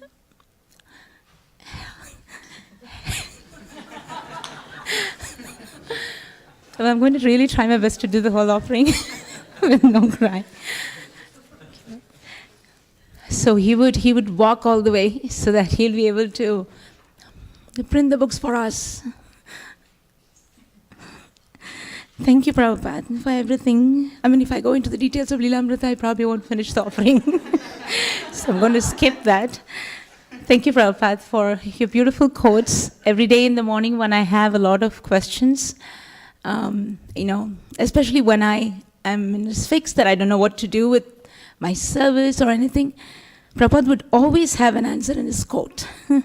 I'm amazed by that fact that how come, it happens all the time. And you recently did it as well. And I'm very indebted to His Grace Vaisheshika Prabhu, who's my Shiksha Guru, for helping me learn about books. And the realization I have about going out on books is I feel that when I get a chance to paint Sri Radha Madan Mohan, my proximity is so close to Madan Mohan because, all of you would know, because we have to be very close to paint his face. The same feeling, the same pleasure I get in doing books. We were actually conducting a Sunday school teachers training recently. And we were looking at, I just wanted to know what is the content that I can put into it. So I was just looking online and I realized that there are so many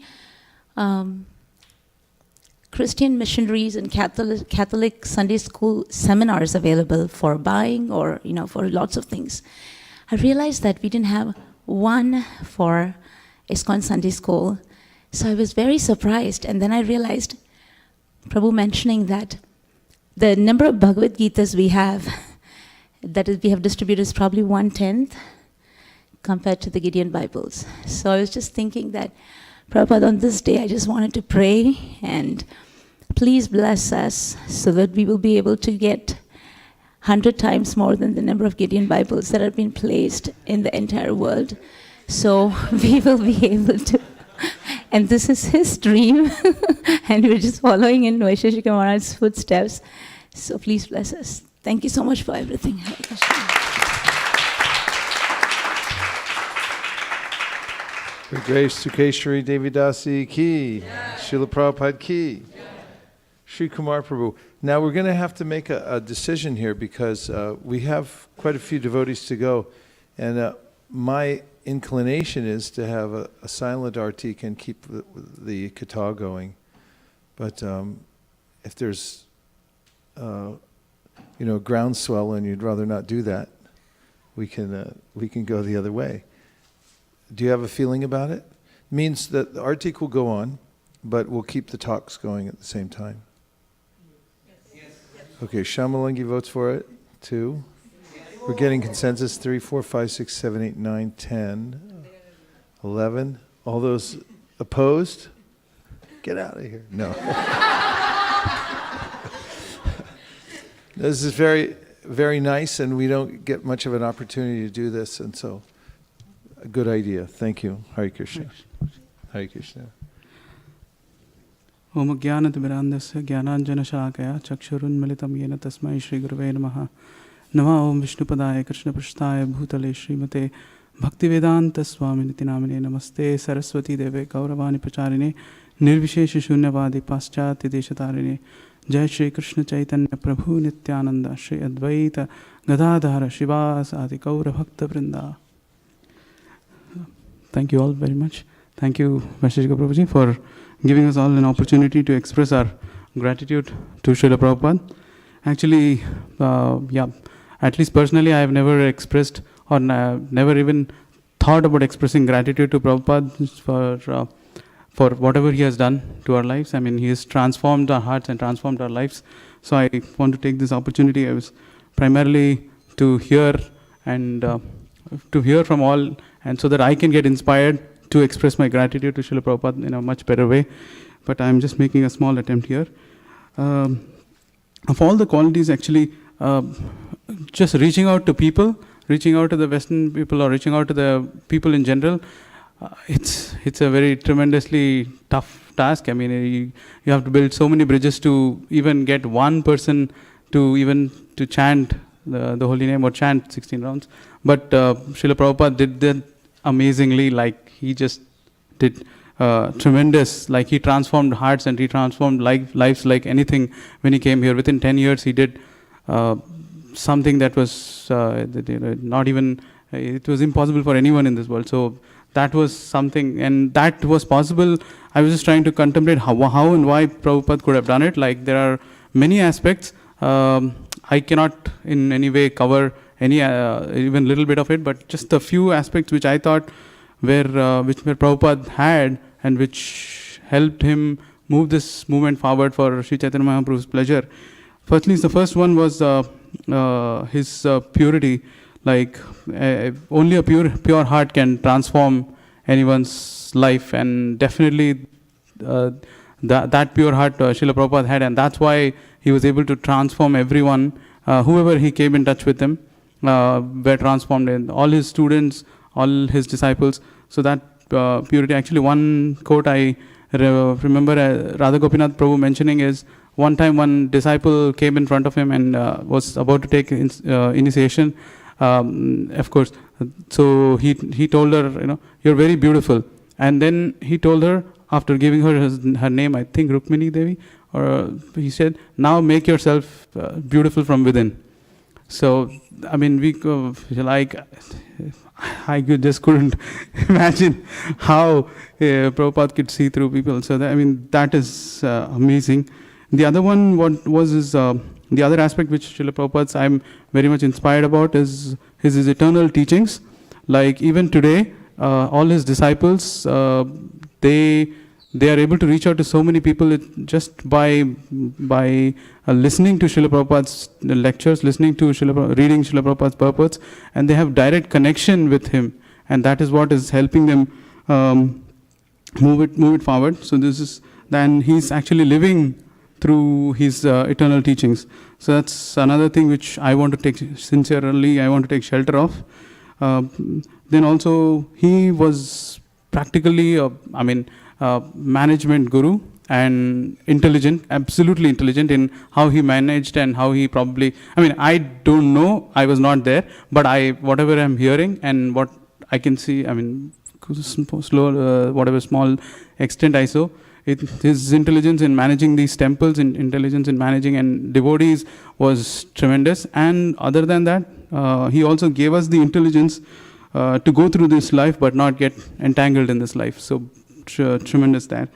And the one more small thing is, this I directly heard from His Holiness Radhanath Maharaj, that he was mentioning that basically he was doing everything but taking no credit for himself. Absolutely transparent via medium of his spiritual master. He gave either credit to his spiritual master or he gave credit to his disciples. So in that way, he was actually acting like a postal peon, just doing Krishna's service. And that too, it was done in a mood of complete servitude. Like as a servant, he reached out to people, and as a servant, he gave. It was not as though he had a lot of thing and he was giving out of his magnanimity, but as a servant, he reached out and he gave Krishna consciousness to people, and that is a way by which we can reach to many people. And so these are just a few aspects that I felt I wanted to just share of Srila Prabhupada's magnanimous qualities. And I sincerely pray, actually I want to take this opportunity to pray to all the devotees so that I can take shelter of Srila Prabhupada's books and his teachings, because frankly I have not taken shelter of them at all till now.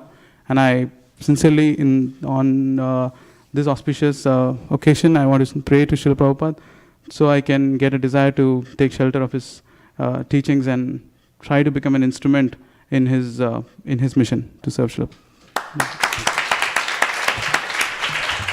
His Grace Shri Kumar Prabhu ki, Srila Prabhupada ki.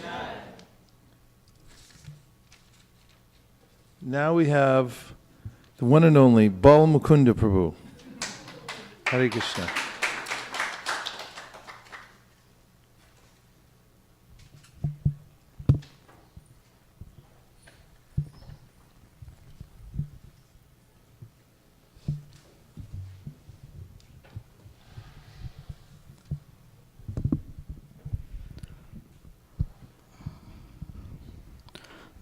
नमो विष्णुपदाय कृष्णपृष्ठाय भूतले श्रीमते भक्तिवेदांत स्वामीति नामिनि नमस्ते ससदेवी गौरवाणी प्रचारिणे निर्विशेष शून्यवादी पाश्चात्यशतारिणे. So, thank you, Srila Prabhupada, for giving so many things, and your personality have so many aspects. So I thought of pointing out, focusing on some aspects of his personality. First thing, like from childhood I had a lot of questions. When I came to, some ISKCON devotees approached me, I was very doubtful, because in today's market you will get so many spiritual organizations. But one thing of Prabhupada's liked me most was his authentic, he's very authentic in presenting. Like he gave us 2 books, Bhagavad Gita and Bhagavatam, which throughout India anybody knows that these are the bona fide books. He did not wrote his own commentaries or concocted his own philosophy, and neither he compromised on it. So that was one thing which stuck to my heart, that yes, this process is very bona fide, and I could move ahead in my life. And another aspect is, like, I grew up in a family of a businessman and a politician, so I always like that Prabhupada is a very successful businessman. And in Bhagavatam's preface, he writes that this Bhagavatam is for human civilization. For many years I had doubt that, it means I accepted philosophy, but it's a huge statement, how it's possible. Like Prabhupada writes at many places that his books can change the world. But I think in 2012 or 13, means when the US economy was government was printing money, and I was thinking, what's happening? I was trying to understand what's exactly happening. And somebody pointed me to the Prabhupada's purport. It's 11739, and there Prabhupada writes that the basic principle of its falsity, because currency notes are issued in a value beyond that the actual reserve. This artificial inflation of currency by the authorities encourage prostitution of state economy. The prices of commodity become artificially inflated because of bad money or artificial currency notes. Bad money drives away good money. Instead of paper currency, actual gold coins should be used for the exchange, and this will stop prostitution of the economy. So that was I told, wow, Prabhupada wrote this 50 years back, perhaps in Vrindavan, and today and today, exactly 2022, 12, that's a reality. The world is going through it. Every one of us know that what's happening. And second thing, that was very convincing that Prabhupada's books have a potency to change the world. And second place, I was looking at in 2015 or something, this Venezuela. I was very surprised that government stopped producing, like, because they got so much money from petrol, they did not have cows, or they did not focus on basic necessities of life. Then I came across another purport of Prabhupada in 1st canto, 10th chapter, 5th verse. He writes that the artificially of living depending on factories and tools can render so-called happiness only for limited number and the cost of millions. Since the energy of masses people is engaged in factory production, the natural products are being hampered, and for this the masses is unhappy. Without being educated properly, the mass of the people are followed in the footsteps of vested interests by exploiting natural reserves, and therefore there is acute competition between individual and individuals and nation and nations. There is no control by the training agent of the Lord. We must look into the defects of modern civilization by comparison here, and should follow the footsteps of Maharaj Yudhishthir to cleanse the man and wipe out anarchism. So this is exactly happened in Venezuela. So, and again, it's a 50 years back. He's writing in Vrindavan. He don't had not ISKCON or such organization. So that was very striking to me, that yes, Prabhupada's teachings have a potency to change the world. Thank you, Prabhupada, and for showing different aspects.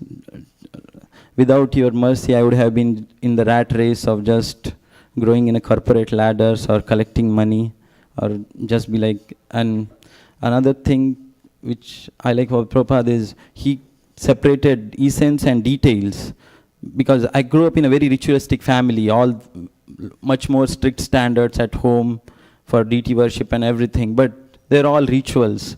When I read Prabhupada books, that I found that have a spirit, and how it can be practiced in time, place, and circumstances, with the focusing on the essence.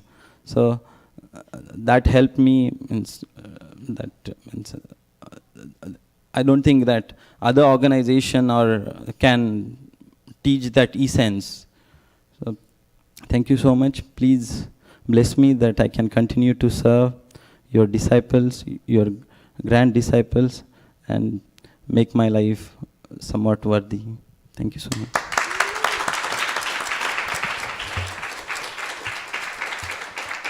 His Grace Bal Mukunda Prabhu ki, Srila Prabhupada ki. Anshu.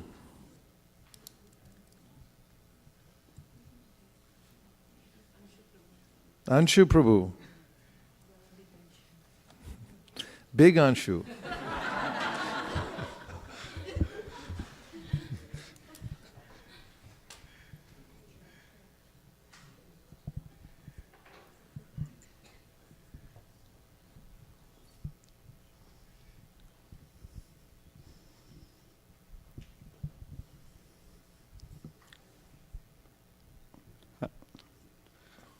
Hare Krishna. That's fine.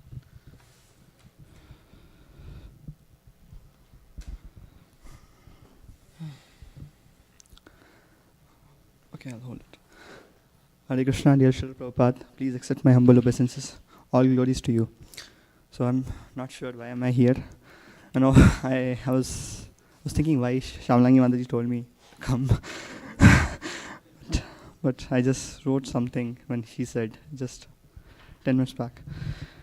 I was thinking that, where I would have been if Srila Prabhupada was not there.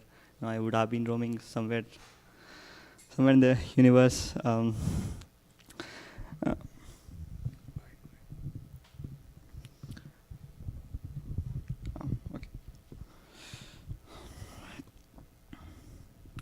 So many times it's difficult. Many times it's difficult for me even to understand that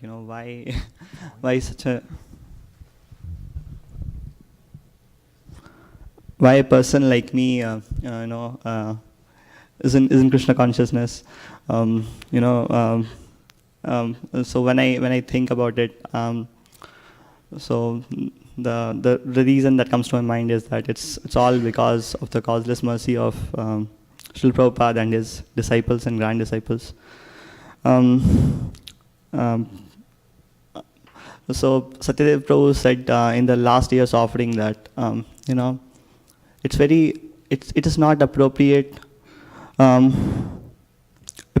to appreciate a tree without appreciating the fruits. So the fruits the fruits here are Srila Prabhupada's disciples. If they would have not been there, it would have. It's practically impossible to practice Krishna consciousness. I remember last year when I came to ISV, I got so attracted by Vaisheshika Prabhu and the devotees here. So devotees like Vaisheshika Prabhu actually, it's just so we have not. For me personally, we've not seen Prabhupada, but then seeing people like Vaisheshika Prabhu actually, it gets me to think actually, what type of personality Prabhupada would have been actually. He encouraged so many people across the globe. So my family is actually a Shaivite. Sometimes they can't believe that I am a Krishna devotee. What happened? I think that it would have not been possible if Srila Prabhupada didn't present the philosophy which is digestible to a dumb person like me. So I pray to the lotus feet of Srila Prabhupada that I always engage in the service of his disciples and grand disciples, so that one day I may understand what's the real goal of life. Thank you. Grace Anshu Prabhu Ki.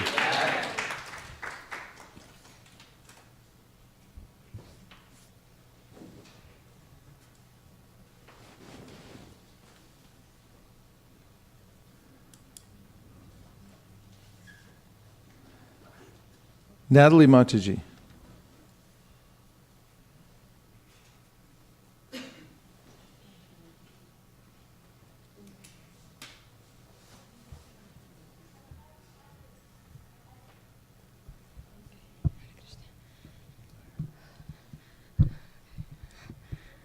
Hare Krishna.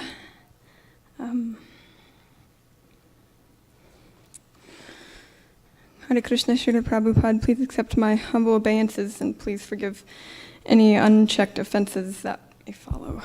On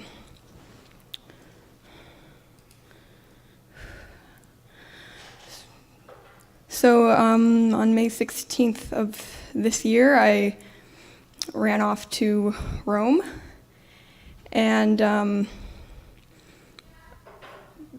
under the guise of I was looking for work, which everybody when I got to Italy was like, you're leaving California to go to Italy to look for work. That makes sense. But in my own defense, I emailed a lot of places and I was like, hey, looking for work? And they're like, yeah, come on down. And I'm like, okay, cool. But really, I'd been obsessing for a few years about a God. And I'd been trying to look for the answers, and I was going to school in Santa Cruz, and there was a lot of different answers, and it was kind of overwhelming, and it was just kind of disheartening to try to talk with people about what one thought a God is, and then it also didn't correlate with different Christian theologies, and I just felt really alone and just suffering. And so I'm like, okay, I'm going to run off to Italy. Nobody speaks English. It's okay. I don't have to speak with anybody, and I can just be thinking about God the whole time. It'll be great. And then I got to Europe, and everybody spoke English. That really backfired. And then I didn't find work, And I had in my back pocket, I had this idea I found this, there's a website called Workaway. And I found this place that was no alcohol, no caffeine, vegetarianism, spiritual community. And I'm like, that's awesome. I want all that in my life. And so I emailed them, and I was in crisis mode because I was just like living in hostels at that point. And I went from Rome to Florence, and then this story is getting kind of long, but she emailed me back, and she was like, okay, yeah, we'd love to have you come on down and volunteer. And she's like, you know what Hare Krishnas are, right? And I'm like, yeah, I know what Hare Krishnas are. Yeah, sure. It'll be great. Just, you guys do yoga. It's awesome, yeah. And I go, and I was completely wrong. I was just shocked. Yeah.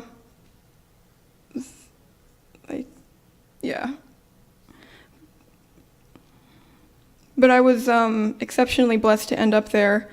It's a large Hare Krishna temple in Tuscany, and I ended up being there for a month. And it was an answer to my prayers, even though at the time I was like, this is too good to be true, like maybe this is just something that's faking me out. But the evidence was in the devotees. The focus and the love that they had and the compassion that they were just constantly just like always welling, just constant. And there was all these really strange things that were always happening where I would have like a question or my arrogance would just like puff up, and then within the hour somebody would like answer that question without me even asking for it, or like I would like weird things were, I don't know, it was just a lot of really awesome things happened where I was just always like, whoa, that just blew my mind. And then I ended up leaving Tuscany, and I went from Tuscany to my cousin's in Munich, and then there was some things that were happening at her place, and I'm like, you know what, I'm gonna look for another Hare Krishna temple.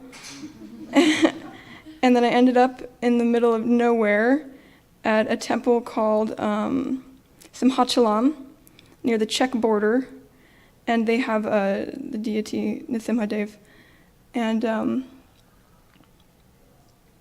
then just another one of those amazing things. I'm sorry, this is really long. I'll try to make it. There was just so many amazing little details that kept happening, and there will be one person that I'll speak about specifically who really just, she told me about ISV. Her name was Harinam, and she was from the Czech Republic, and the week before I left, I actually got so stressed out that I had to go back to California that I pulled a huge muscle in my back. And I was like, okay, there's been so many like strange but beautiful things that have been happening like in response to me coming here that I obviously have to be really patient with this pain and understand that this is something that the Lord has been doing. And I'm like, and it's Nrsimhadev. All the devotees are like, don't ask Nrsimhadev to cleanse your heart because he'll do it in a really painful way. And I'm like, and I didn't listen. And, and that's exactly what happened. But she ended up, I became friends with her, and she found out she was a healer, and she told me that my heart chakra was actually detached, and it had been for a very long time. And I actually kind of knew that, and I knew that I needed to be surrounded by compassionate and genuinely loving people. But I didn't have any choice but to come back to California. And she's like, oh my gosh, where are you near? And I'm like, I'm kind of near Silicon Valley. And she's like, oh my gosh, there's a temple there called ISV, you should check it out. And she's like, Rajashika, sorry, I'm so sorry if I just mispronounced your name. But she was like, he saved my life. I was listening to his lectures at a time when I really needed it. And she's like, it's an amazing place, you really should check it out. And I'm like, oh, how did I get so lucky? Oh my God. And then I go from there, Simhachalam, and I get another blessing, and I end up with these two young devotees. One was 24, one was 18. And we go to the temple in downtown Munich, and in 6 weeks it's going to be torn down, and they're going to put a skyscraper in its place. And so we ended up the temple president at Simhachalam was like, no, she's just a volunteer, don't let her distribute books. And the girls were like, no, it's okay, you can just come with us. And I'm like, okay, cool. So I didn't distribute books, I distributed flyers. And it was just such a cleansing process. But yeah, basically I ended up there for a few weeks, and that was another just really amazing experience, just to see how God just loves his devotees and how everything seems to work out. And I'm trying to dovetail this to Srila Prabhupada. None of that would have been possible, or even this, if he hadn't left India and gone out and taught, and devotees developed outside of India, and just, yeah.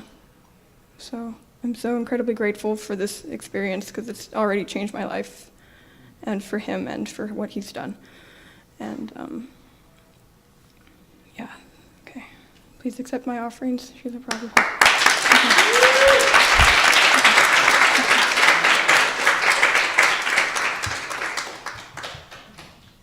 Her Grace Natalie Mataji ki. Srila Prabhupada ki. Pavan Prabhu.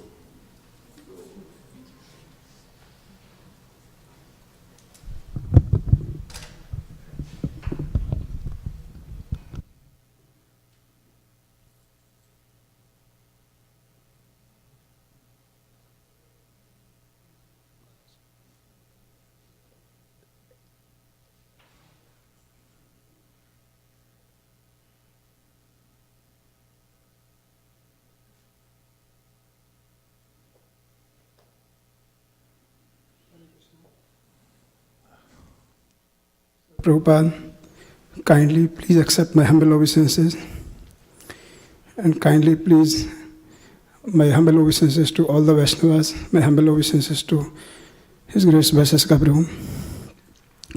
My heart is actually beating. So when Shyamlangi Mataji was looking at me, I didn't know what to say. But she didn't stop, she came to me and she insisted.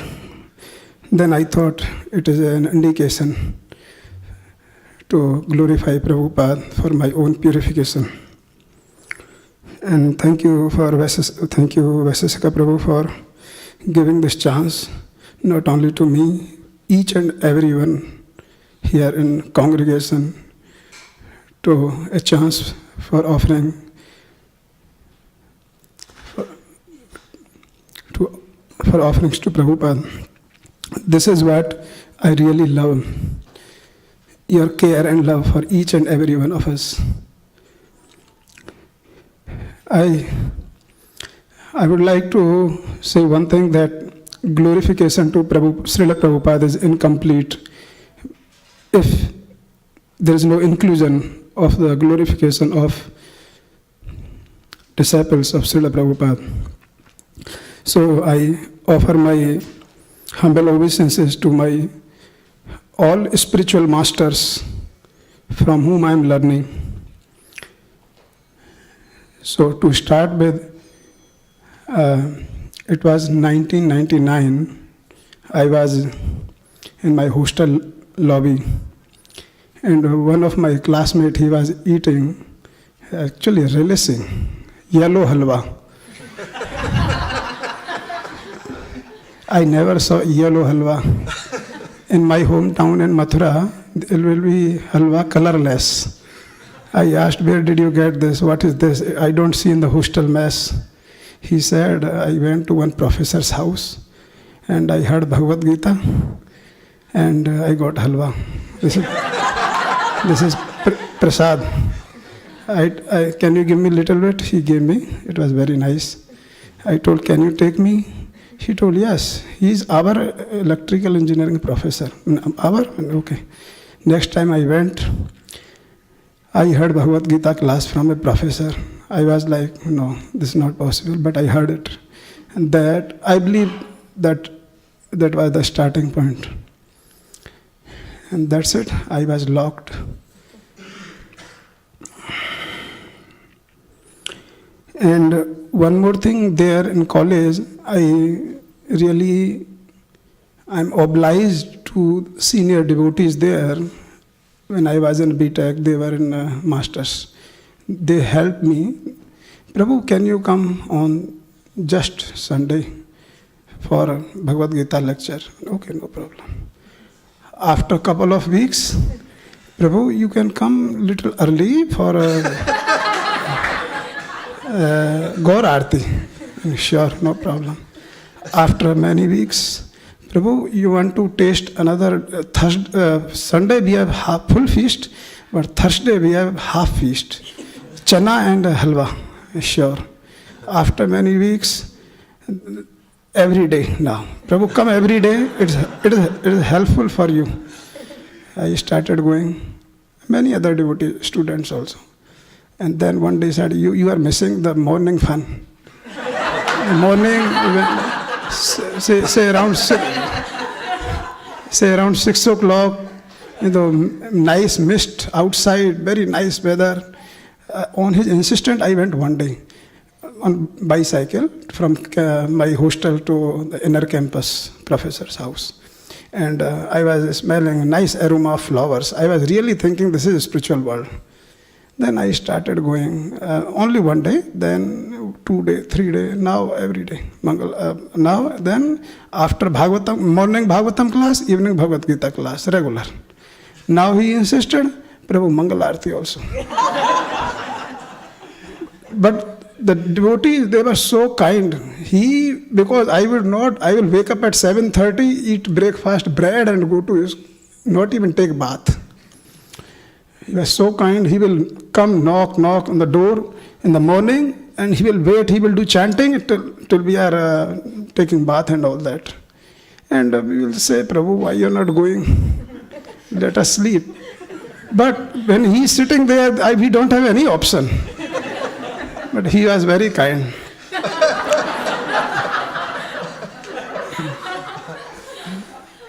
Then there's many things, long story I'm cutting short. He came to New Jersey and I went to Brooklyn Temple.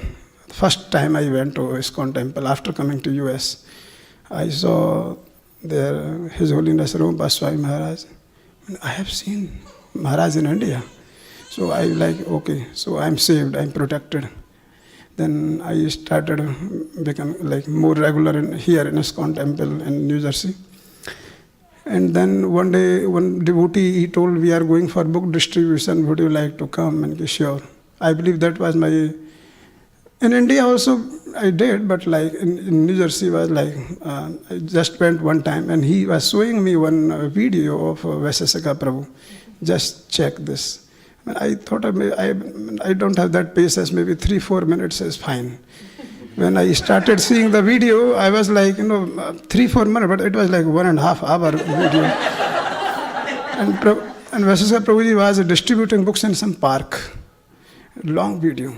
I was keep on saying how the Prabhuji's involvement, how he's attracting the souls, radar. I saw entire video. Maybe that was the sukriti I got for book distribution. And after a couple of years, and last 2 years back, my project was over and I was looking for a job. I tried my best to get in New Jersey, New York area, because I don't want to leave. But I got in SFO. Then I negotiated with them, I will not move. I will travel 2 weeks here, 2 weeks here. They agreed. 2 weeks I will stay here nearby temple and come for Mangal Aarti. And after this was the temporary arrangements going on, but after that project is also over. One thing here. When that project was going on, my work was so much of stressed. And I was really fed up, so much of stress, moving here and there, and work also. I asked Vaisesika Prabhu his blessings. And I believe, 100% I believe, because of that blessings, Prabhuji said, before they fire you, you fire them. I don't know, but we fired each other together.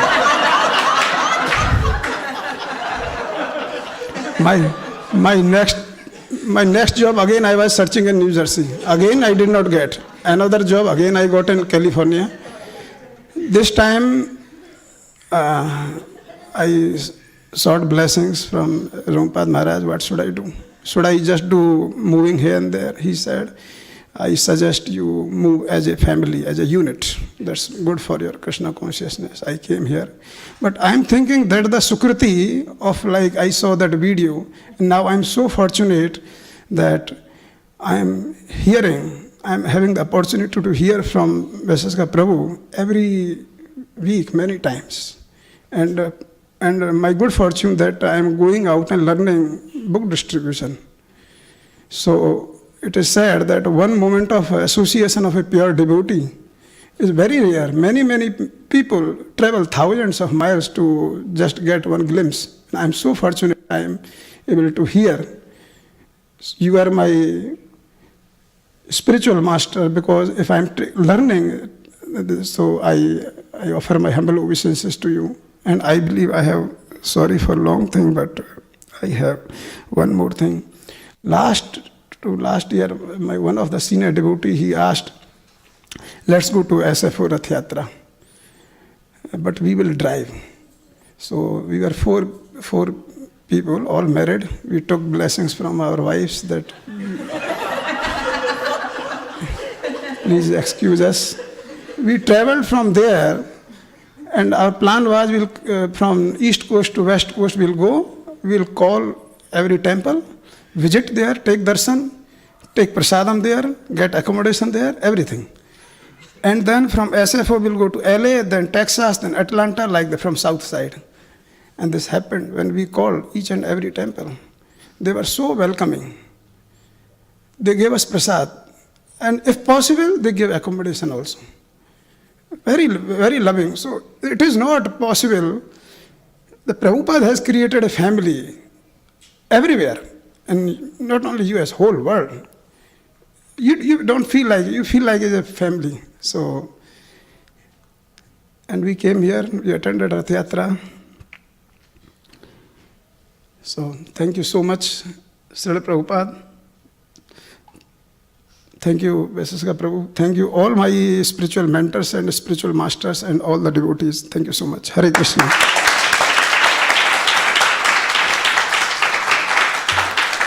His Grace Pavan Prabhu ki. Monisha.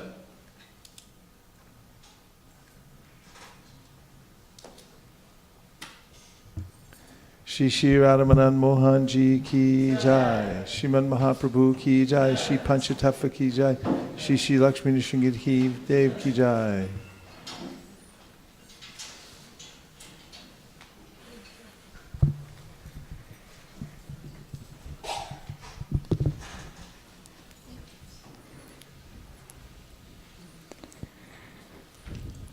Hare Krishna. One second. I want to make sure they give you the full. Yeah. Gaur Premanande. Monisha. Hare Krishna. Firstly, I would ask all the devotees in the room to please forgive me if I say anything wrong. And I really don't deserve to be up here. Shyamangi Mataji just gave me the opportunity. And so I'm really unprepared, but I thought I'd write something down, but as all the other devotees were speaking from their heart, it also kind of inspired me to just come up here and say whatever was in my mind. So Om Agyanatimirandasya Gyananjana Shalakaya Chakshurum Militamina Tasmai Shri Gurave Namah. So I'm very thankful to Srila Prabhupada that, as many devotees had mentioned, that he created a family everywhere, all over the world, wherever you go. And so every time in school I have a test, ever since I came from Toronto to here, I found that school was much harder and tests were much harder. And something that I do always on all my tests is, after I started coming here, is that on the top right, I write, before I write my name, I write Hare Krishna, and I write Srila Prabhupada. And my teachers always ask me, who is this? Like, why do you always write this?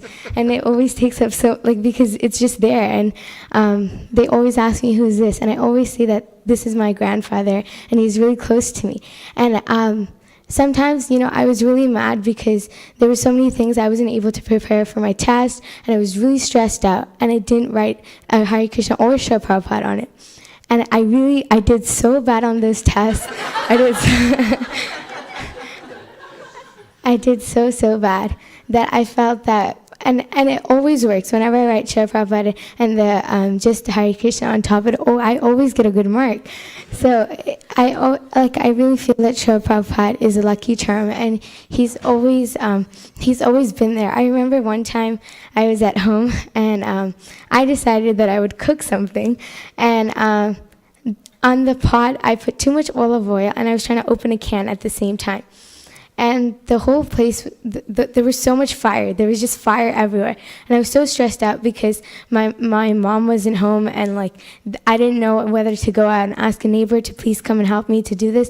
And I literally for 2 seconds just closed my eyes and said the mantra there. And I literally said, Prabhupada, please help me.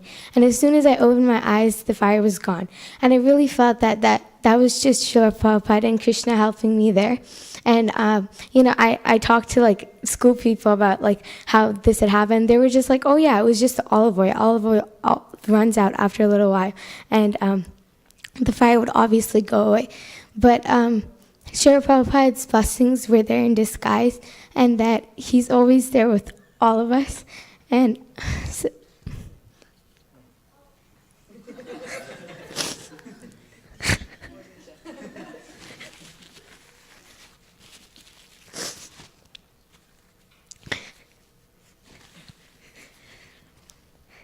and I also feel that ISV is really my closest family.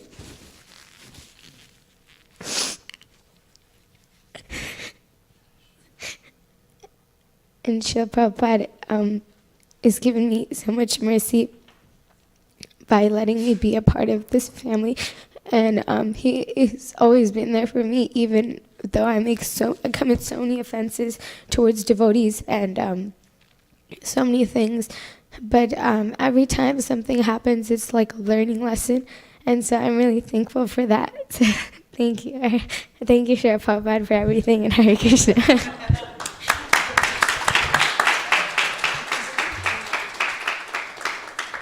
Manusha ki, Srila Prabhupada ki, Niharika.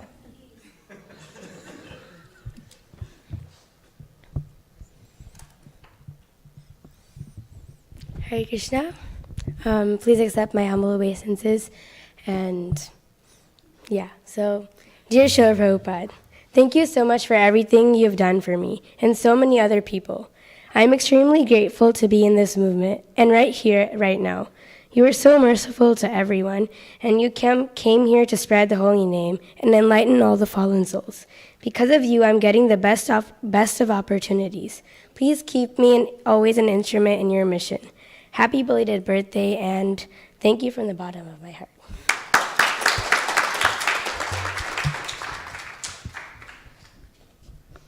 Niharika ki, Rohini.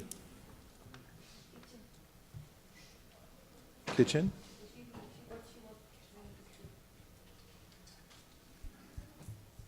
Hare Krishna, Krishna Krishna, Hare Hare, Hare Rama, Hare Rama. Okay. Rama Rama, Hare Hare, Hare Krishna, Krishna Krishna, Hare Hare, Hare Rama, Rama Rama, Hare Hare.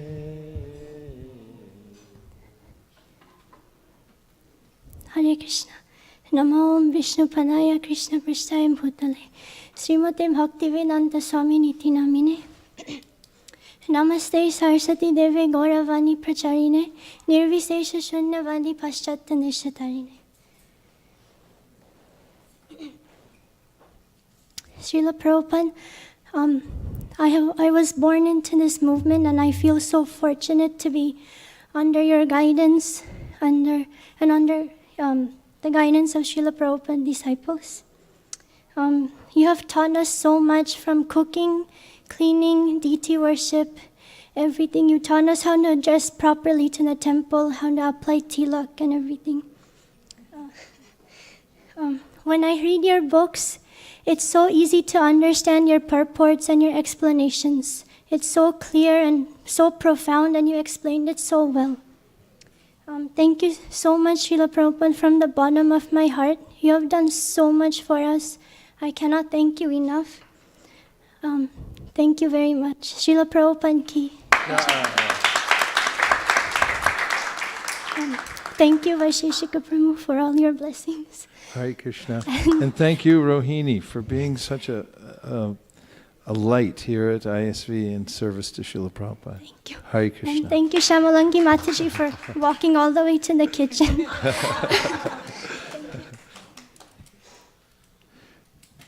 Rohini ki. Yes. Lekha Mataji.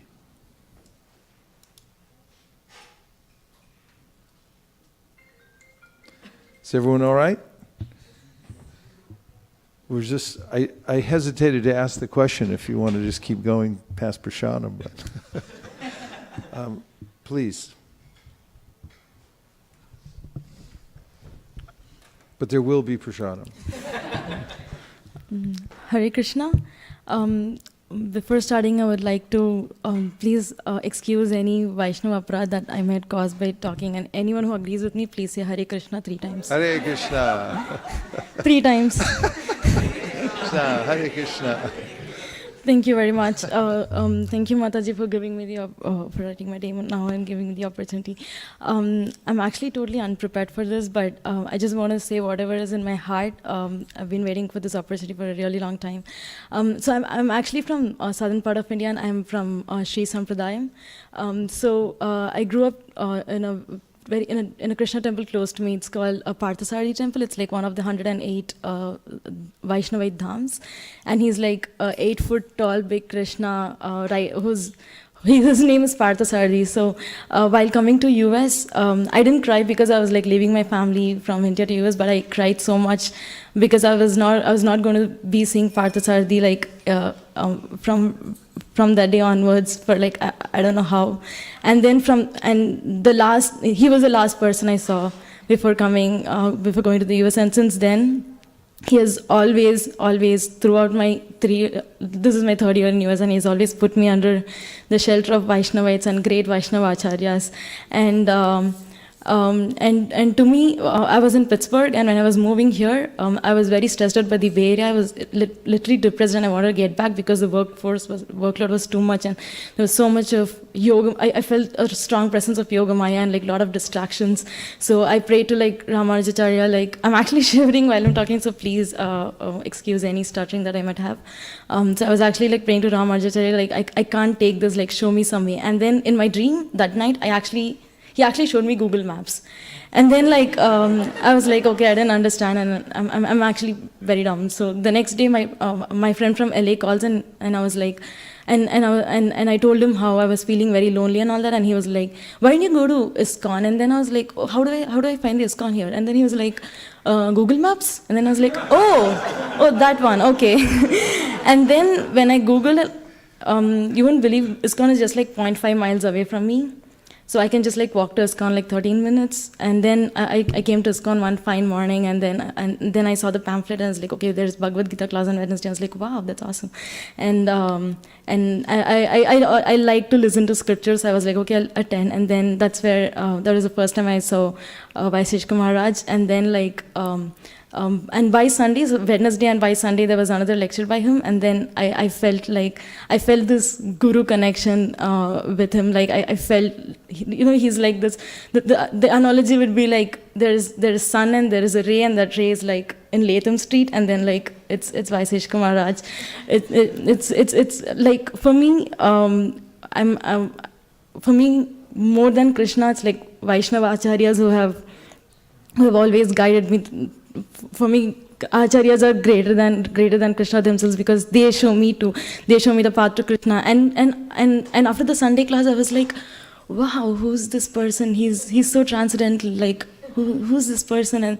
And then that's where I got association of Manjari, Ananga, and then I got introduced to Srila Prabhupada, and then so I'm very new to ISKCON, like I'm like 5 months old here, and and as I got to know more about Srila Prabhupada, it's my life has changed a lot.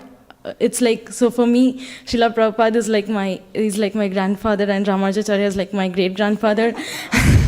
It's like every day, sometimes I come like really early in the morning because I don't want anyone to like see me talking to Srila Prabhupada, and like I make these weird faces. Like I talk to him like real, like for me when I stand before him, and sometimes I have some questions, and he has answered so many questions in these 5 months. Vaiseshika Maharaj and Srila Prabhupada and other devotees here, they have literally pulled me from the sort of the clutter I was. I'm still a big mess, but I guess I'm slowly like clearing my way out. And then like any question that I might have, I'll just like come in. I'll first go to Krishna, and then I'm like, okay, no, I'll first then go to like Srila Prabhupada, and then I'll be like, and then sometimes when you ask the question, sometimes you'll feel like, oh, he's smiling, or like, you know, there's some feeling, and then I'll like, okay, things are going to be okay, and then. And even when I'm reading like Bhagavad Gita every day, first I'll read the Sanskrit verse, and then I'll not read the translation. I'll go to purport. I want to know what he has written, and then I'll read the translation. Like that day, Hamsapriya Mataji for Janmashtami, she was like, just pray to Srila Prabhupada. Like how will you, any seva that you do, just treat everyone as Srila Prabhupada's guest. And that day I was actually in the greetings team, and then like every time, every person I saw, I felt so connected. And to be honest, I've never been that kind in my life to anyone. That entire day, I was so happy. I was like, oh yeah, this is Srila Prabhupada. I have to be the best of my behavior. And I was like, if you have any questions, please don't hesitate. And the next moment, I know I was carrying strollers, and like I would usually don't do that. I'm not that nice. Then like I've had so many uncertainties in my life, and any uncertainty, I'll come here, and usually any questions that I have, that those questions will on the same day will be answered either by Vaiseshika Maharaj's lecture that day, or Manjari will give me something, and my room is like full of Krishna books and Prabhupada's books, and most of them are like gifted to me by Manjari and Ananga, and I'm very, very, very thankful. Like one day I remember how a lot of people talk about Vrindavan, and I've never been to Vrindavan, and I was so hurt that day. I was literally crying to Krishna, like, how could you not call me to Vrindavan even once? Like, I love you so much, and how can you not call me there at all? And then the next day I know Manjari like gives me. She's like, you know what, I want to give you this skirt. And I'm like, why? And she's like, no, this is from Vrindavan, you should have it. And the next day she gives me another skirt, and this is also from Vrindavan. And then next day she's like, this is Japa beads, and this is from Vrindavan. And then I'm like, okay. So for me, my main, and one more thing I wanted to say was, one more experience that, I'm sorry I'm taking too much time, but one more experience I want to share was for the Janmashtami preparation. I got the opportunity to make garlands for Prabhupada, and then like I was very happy because like I was like, okay, I'm going to make garlands for him, and then that's when they had set up this altar, and then I have fear of heights, but I climbed the ladder like which is like 6 foot tall, and then I was like measuring how long. I mean the measurements are way too off clearly, but yeah, I measured them, and we made sure that I made the first garland, and I was like, okay, I want to put it and see, and then and by the time, so there was some misinformation with the design of the garland, and then Mataji was like, wait, something was there's some design mismatch, and then I was standing there, and I was almost in my tears. I was like, Prabhupada, this is my first garland to you, and like, please don't reject it. I've made it with like a lot of love for you, and please just accept it. And I just closed my eyes for like 2 seconds, and by the time I know, Hiral Mataji came back, and she's like, no, that garland is like so perfect, everybody. So she clicked pictures of the garland of me standing there, like putting it there, and she's like, everybody loves it, and I was like, wow. And the next day I know he and like the garlands are here, and by the next day I know he also made me make some garlands and give it to Prabhupada's disciples, and for his Vyas Puja they put the garlands on him, and I felt very like that's just a signal. I just interpreted it as his acceptance of me as his granddaughter, and by the time I knew, I had actually told myself, rather taken verb that I'll spread the word of Vaishnava Acharyas, because all of them point to the same source, Krishna. And for me again, Vaiseshika Maharaj, you have made a really big difference in my life, and I can't thank you enough. And I just pray to like Srila Prabhupada that I just serve as his vessel. I know he has a master plan for me, and that I'm a very fallen soul, and I don't want to get back. I just want to keep progressing in bhakti, and I just feel like I'm just a tired soul who has taken so many births. Sometimes I just feel like I'm done. So Srila Prabhupada, please let me be a servant to all the Vaishnava Acharyas and spread your word. Thank you very much for like doing that.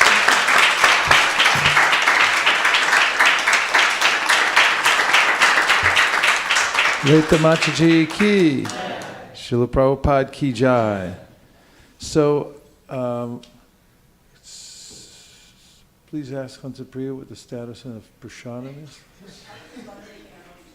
So what do you all want to do? We have 4 more devotees.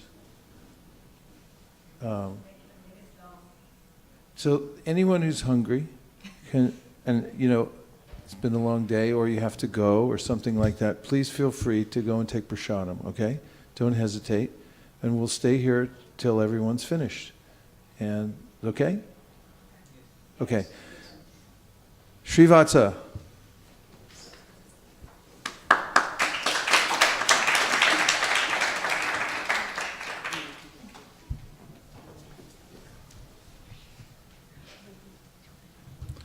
And is somebody there to serve the guests? Okay, why don't you let them know that? Just make sure everyone feels comfortable.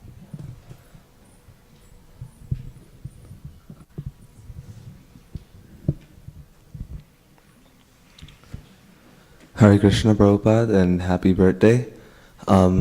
So I was just told randomly when I was sitting in the audience that I was going to have to give an offering, so I'm not very much prepared. So I'm going to have to ask everyone to forgive me if I say anything wrong. But when I think about Prabhupada's probably the most inspiring devotee ever. Because sometimes we always whenever we read the offenses to the holy name, we read, "O Gurur Avagnya," we cannot disobey the order of spiritual master. And that might seem like a very simple task to do. And it is probably one of the easiest tasks to do compared to like staying attentive while chanting.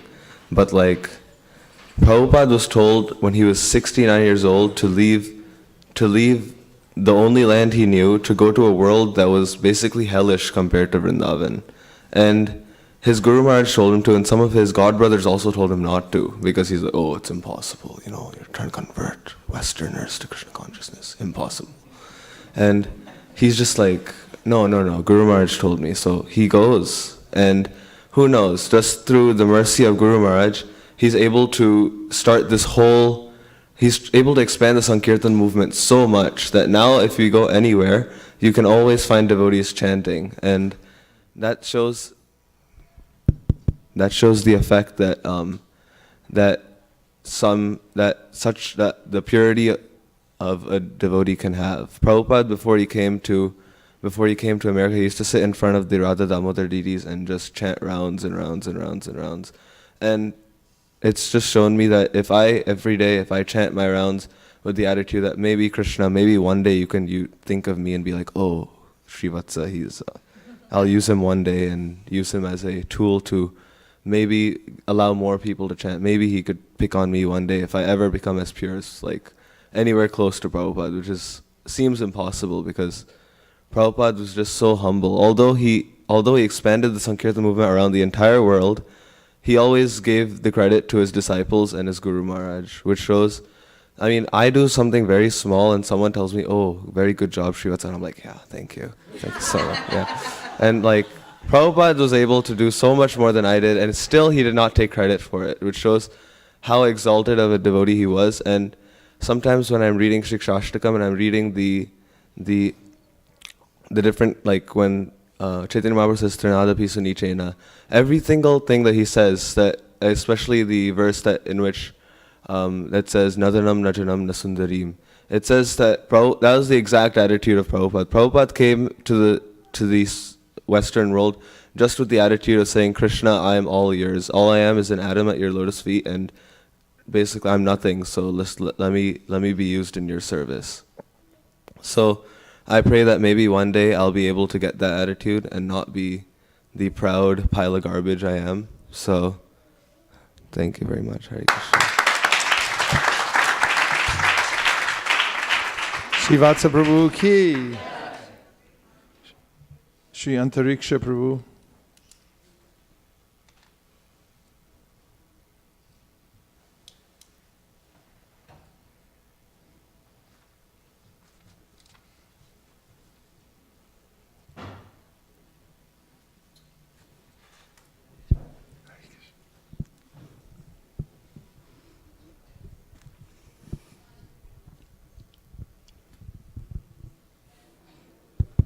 Hare Krishna.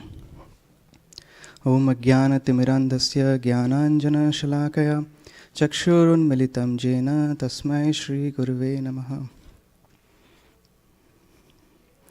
I'll try to be very terse and I'll just read out whatever thoughts I could collect.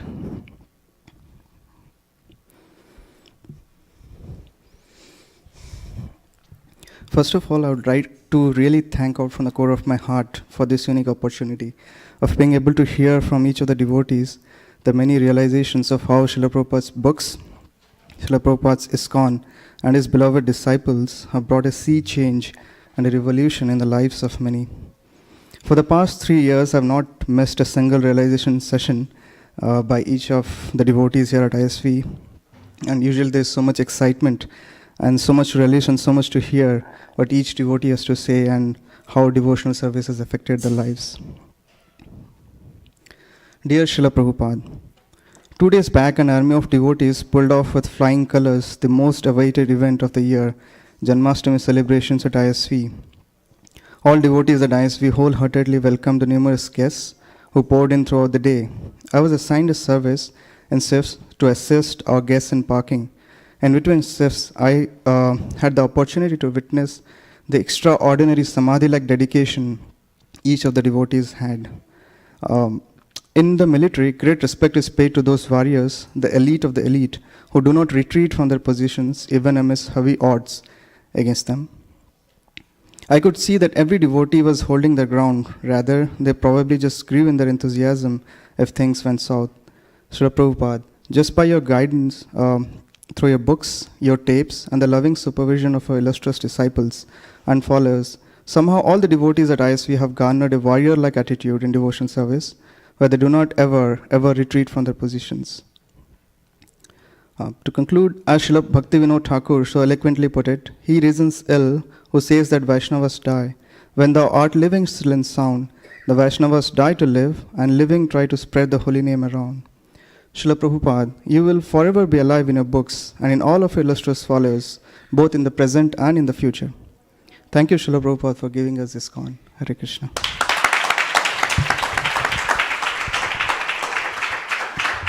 Shri Antariksha Prabhu ki.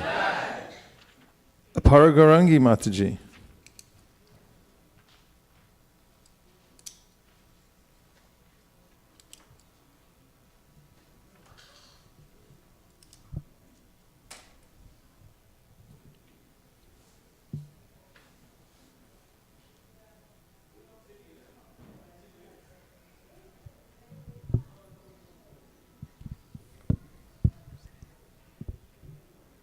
Hare Krishna, dear Srila Prabhupada. Namo Vishnu Padaya Krishna Prestaya Bhutale Srimate Bhaktivedanta Samanita Namane Namaste Saraswati Deve Gaurvani Pracharini Nirvishesha Shunyavadi Pashyate Deshatarini. So, the Janmashtami and the Vyas Puja, this is the first time I've ever celebrated in a temple because I got introduced to Krishna consciousness in my college, and the nearest ISKCON temple was 1.5 hours ago. And my mentors were always insisting that instead of going out and visiting temples on Janmashtami and Vyas Puja, we should spend time in trying to preach. So when I got introduced to Krishna consciousness, I was alone. And usually I'm a very extrovert person. When it comes to share my realizations, I'm usually very shy. So it was 4 months that actually after my 10th standard I went to hostel, and in my hostel we were kind of cut off from the whole world. We could not go out, and I had a lot of questions about God because I used to feel very lonely, and I turned into praying some kind of prayers to feel myself more elevated, not elevated in a sense to give me some kind of solace. And that was the time when I had questions, who is God and how we should pray. And once I got a chance to go to a bookstore, I was looking for Bhagavad Gita. In India, there is a chain of stores called Bookmark, but I found one which is very big and was, I thought, very costly. So I thought the day I would start earning, the first thing I would buy is a Bhagavad Gita. So for the next 3 years, I had no connection with any devotees, but I was assigned a room in my hostel, which was next to the room of a devotee. And on her door, there was a pamphlet with the Hare Krishna Mahamantra written and a picture of Prabhupada. So at that time, when it was the beginning of my graduation, I thought, we had the feeling that, yes, we want to achieve the greatest in the life, we want to change the whole world, we want to show how much intelligent we are and things like that. And I used to think that why this old man is wasted his life and trying to waste people who are in this society.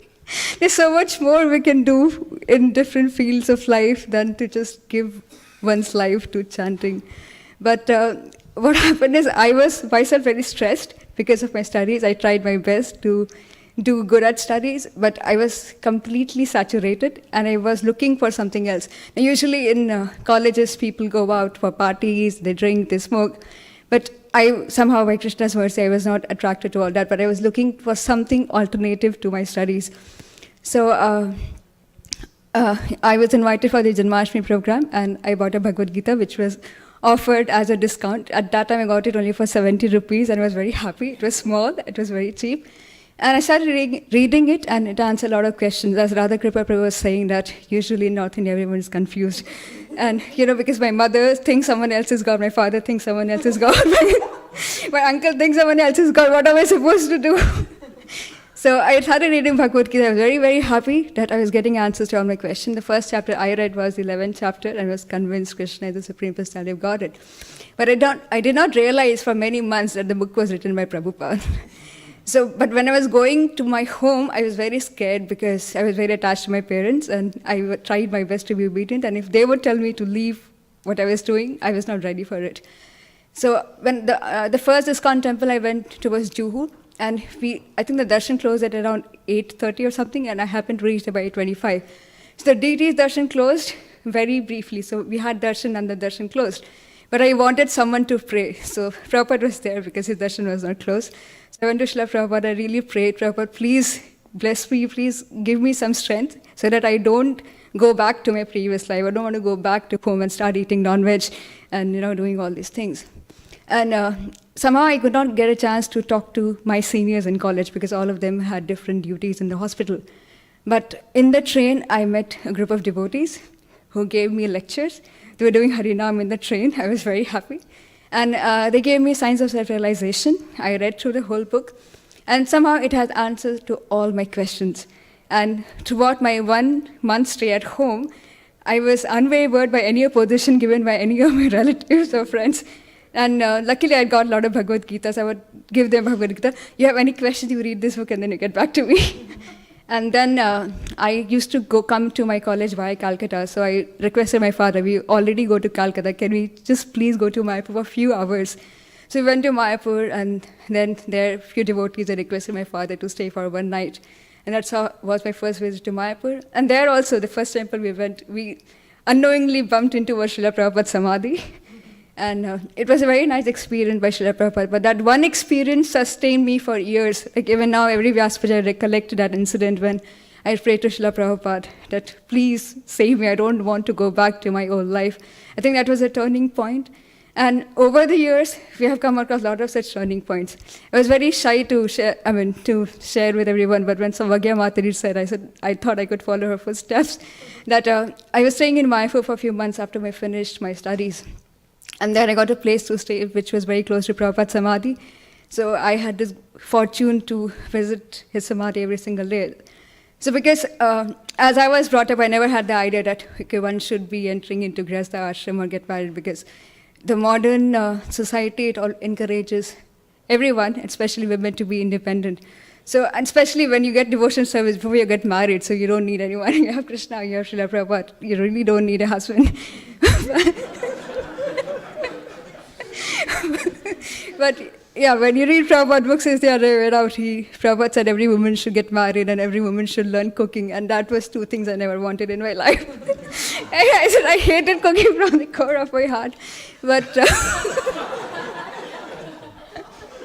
but luckily, I used to pray to Srila Prabhupada to please give me strength and to give me blessings so that I may be able to follow and live life in a way which he wants. And I would like to request and pray to him and all of you so that you all can bless me, that I not just read and distribute books, but live a life according to Srila Prabhupada's words. Hare Krishna.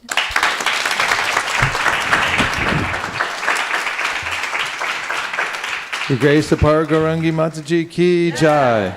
And the last for tonight is Kamala Mataji.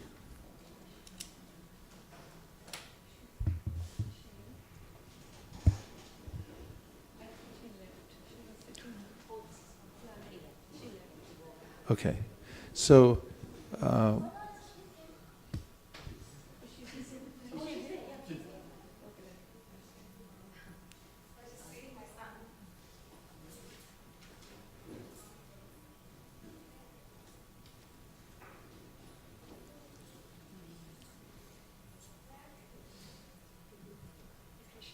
Hare Krishna.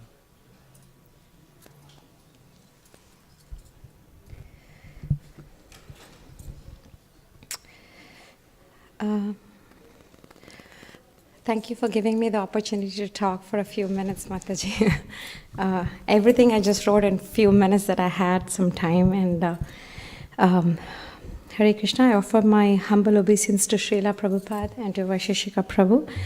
I feel I'm actually not qualified to say even anything, even in a few words. Such a blessing about Prabhupada. Even though, I was born in a Brahmin family and always had Krishna in my life, and my parents used to do, all the rituals, and they brought me up in such a nice manner. But still, the fire in my heart to learn more about Krishna was actually lit by Srila Prabhupada.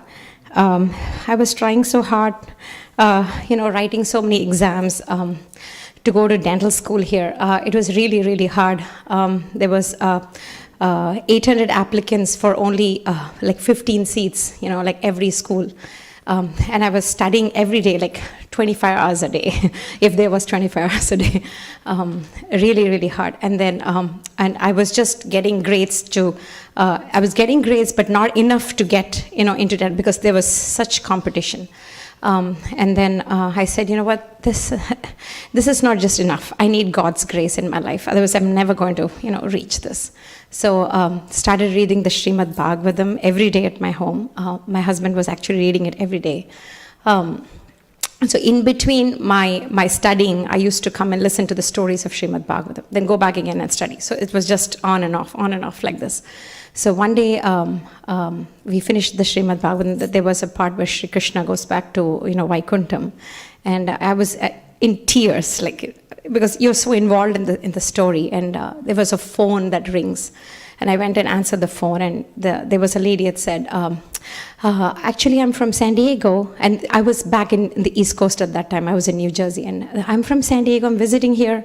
I'd like to come to your home because you've been sending a check every day to a temple in San Diego. I'm like, okay, you could come and visit, for sure. I gave her my address. And within 15 minutes, somebody rings the doorbell, and there comes this beautiful devotee. I opened the door, and it was the late Gandharvika Devi Dasi. I don't know how many of you know. She comes in, and she hands a little Krishna back to my hand. I was like, this is amazing. I just finished reading about Srimad Bhagavatam, and here comes Krishna. I was just in awe. This Krishna is speaking to me in some way. And then I showed her my decks, all my books, and she just ran her fingers over that. And it was 2 days more for my test, and I was like, I was in a bad shape. I was thinking, will I pass this exam to go back to dental school? What is going to happen in my life? And there you go. I came out with amazing grades, and I was thinking it's just, Krishna's doing some magic here. And then she said, so she contacted me again. She said, I'm in New Jersey, and would you like to, I would like to get some Swamijis to your home. And then I was like, okay, and so should I, I can make some prasadam? She said, yeah, sure. So I just cooked actually for 2 devotees. I was thinking Gandharviga Mataji and one Swamiji is going to come. And here I from the top of my little apartment building, I look down and I see 15 or 20 people. All the monks wearing, all this, the mridangam.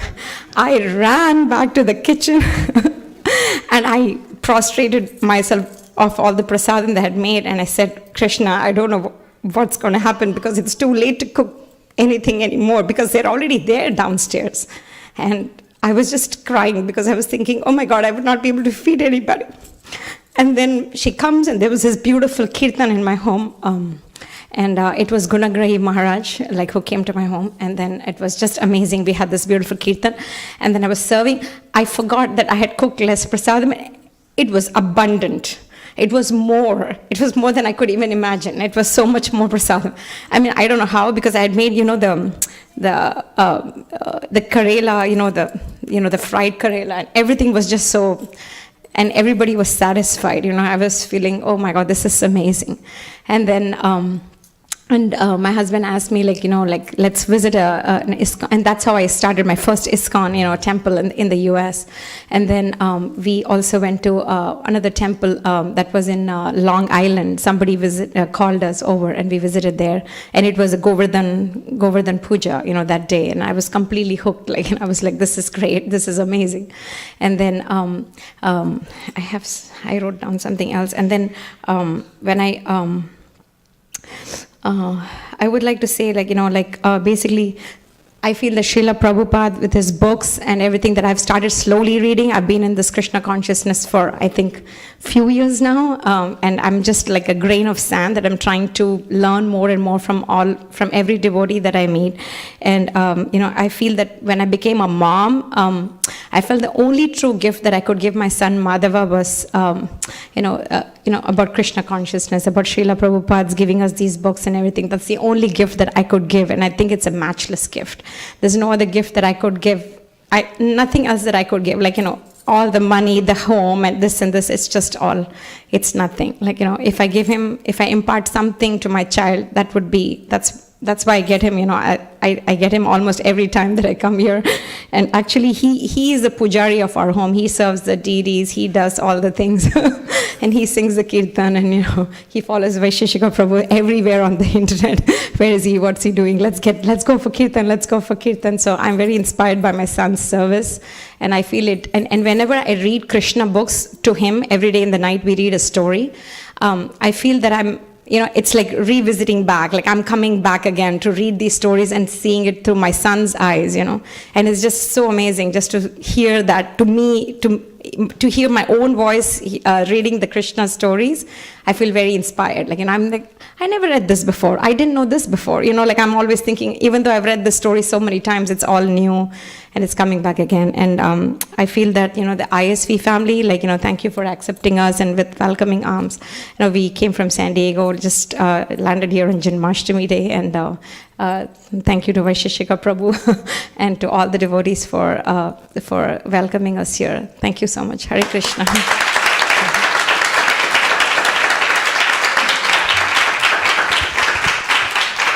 Grace Kamala Mataji ki, Srila Prabhupada ki.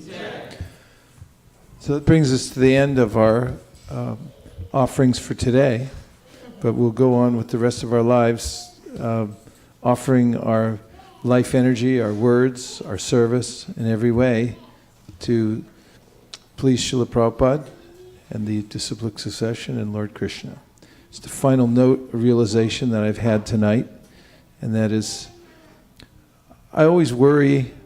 I worry a lot, not because there's any need for it, but I'm always concerned that the devotees are happy here and that they're well taken care of. It's a great concern of mine, and so if somebody doesn't seem to be happy or isn't taken care of, then I feel out of sorts, and it puts me in anxiety. So this is one of my occupations in life, is caring about the devotees. And now I had this feeling while I was hearing all of you speaking that I don't give enough credit for the depth of realization that you all have and the connection you have with Srila Prabhupada and with Krishna. And I can see how he's taking care of all of you, and that you have your own very powerful, strong connection. So I'm not so worried anymore. That was a palpable feeling that came into my mind and heart while I heard this. It's so profound because it's real. It's not some artificial, sentimental presentation, but the devotees all have their own realization because Krishna is there. And when his great acharyas come as his representative, they offer the ways and means by which everyone can become connected. And that is the most important and valuable thing in life. And you all have that. You're very, very wealthy, all of you. So thank you very much. It's been several days of intense ecstasy here, ones that we'll never forget. And all of that service that you've done has gone into your spiritual bank accounts to add millions on top of the millions you already have in Bhakti Unmukhi Sukriti. And we'll continue the vibration in every way and see what Lord Chaitanya has in store for us, and we'll continue to increase our services to Srila Prabhupada in every way that we can. And now I'm very, very happy to announce that there's prasadam for everybody. Sharirat Vijaja Jorindriya Kahika Jive Pile Vishaya Shagare Dharmadje Briboyati Lobo Muitsu Durmati Take Jeta Katita Shangshare Krishna Boro Doyamo Dori Bare Chihwaja Shaprasharana Diloba Shayanamrita Pa Radha Krishna Gunagam Premedako Shri Chaitanya Nitai Premedako Shri Chaitanya Nitai Mahaprasade Govinde Nama Brahmani Vaishnave Swapa Punya Vatam Rajan Vishwasho Navadayate Prasade Sarvadhukanam Anir Asyopajayate Prasana Chetaso Yashu Buddhi Parya Vatishate Tvayopa Bhukta Shraganda Vasalankara Charchitaha Vatishta Bojino Dasas Tavamayam Jayemahi Bhagavad Shrima Prasadaki Shikara Shivrat ki Gauri Manande Nitai Gaura Haribo Haribo Haribo Nitai Gaura Haribo.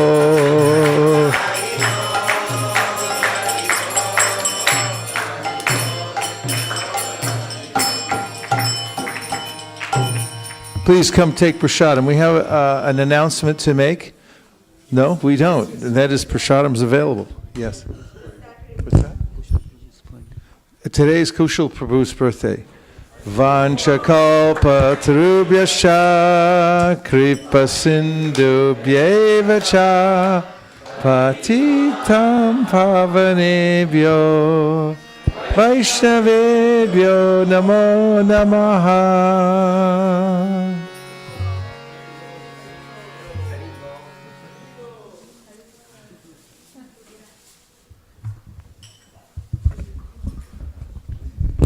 On behalf of everyone here at ISV, we are very, very happy that you've come here. And you've added so much to the family here at ISV. And we pray to Srila Prabhupada on this day that he shower you with his blessings and empower you to spread the Krishna consciousness movement all over the world. Hare Krishna.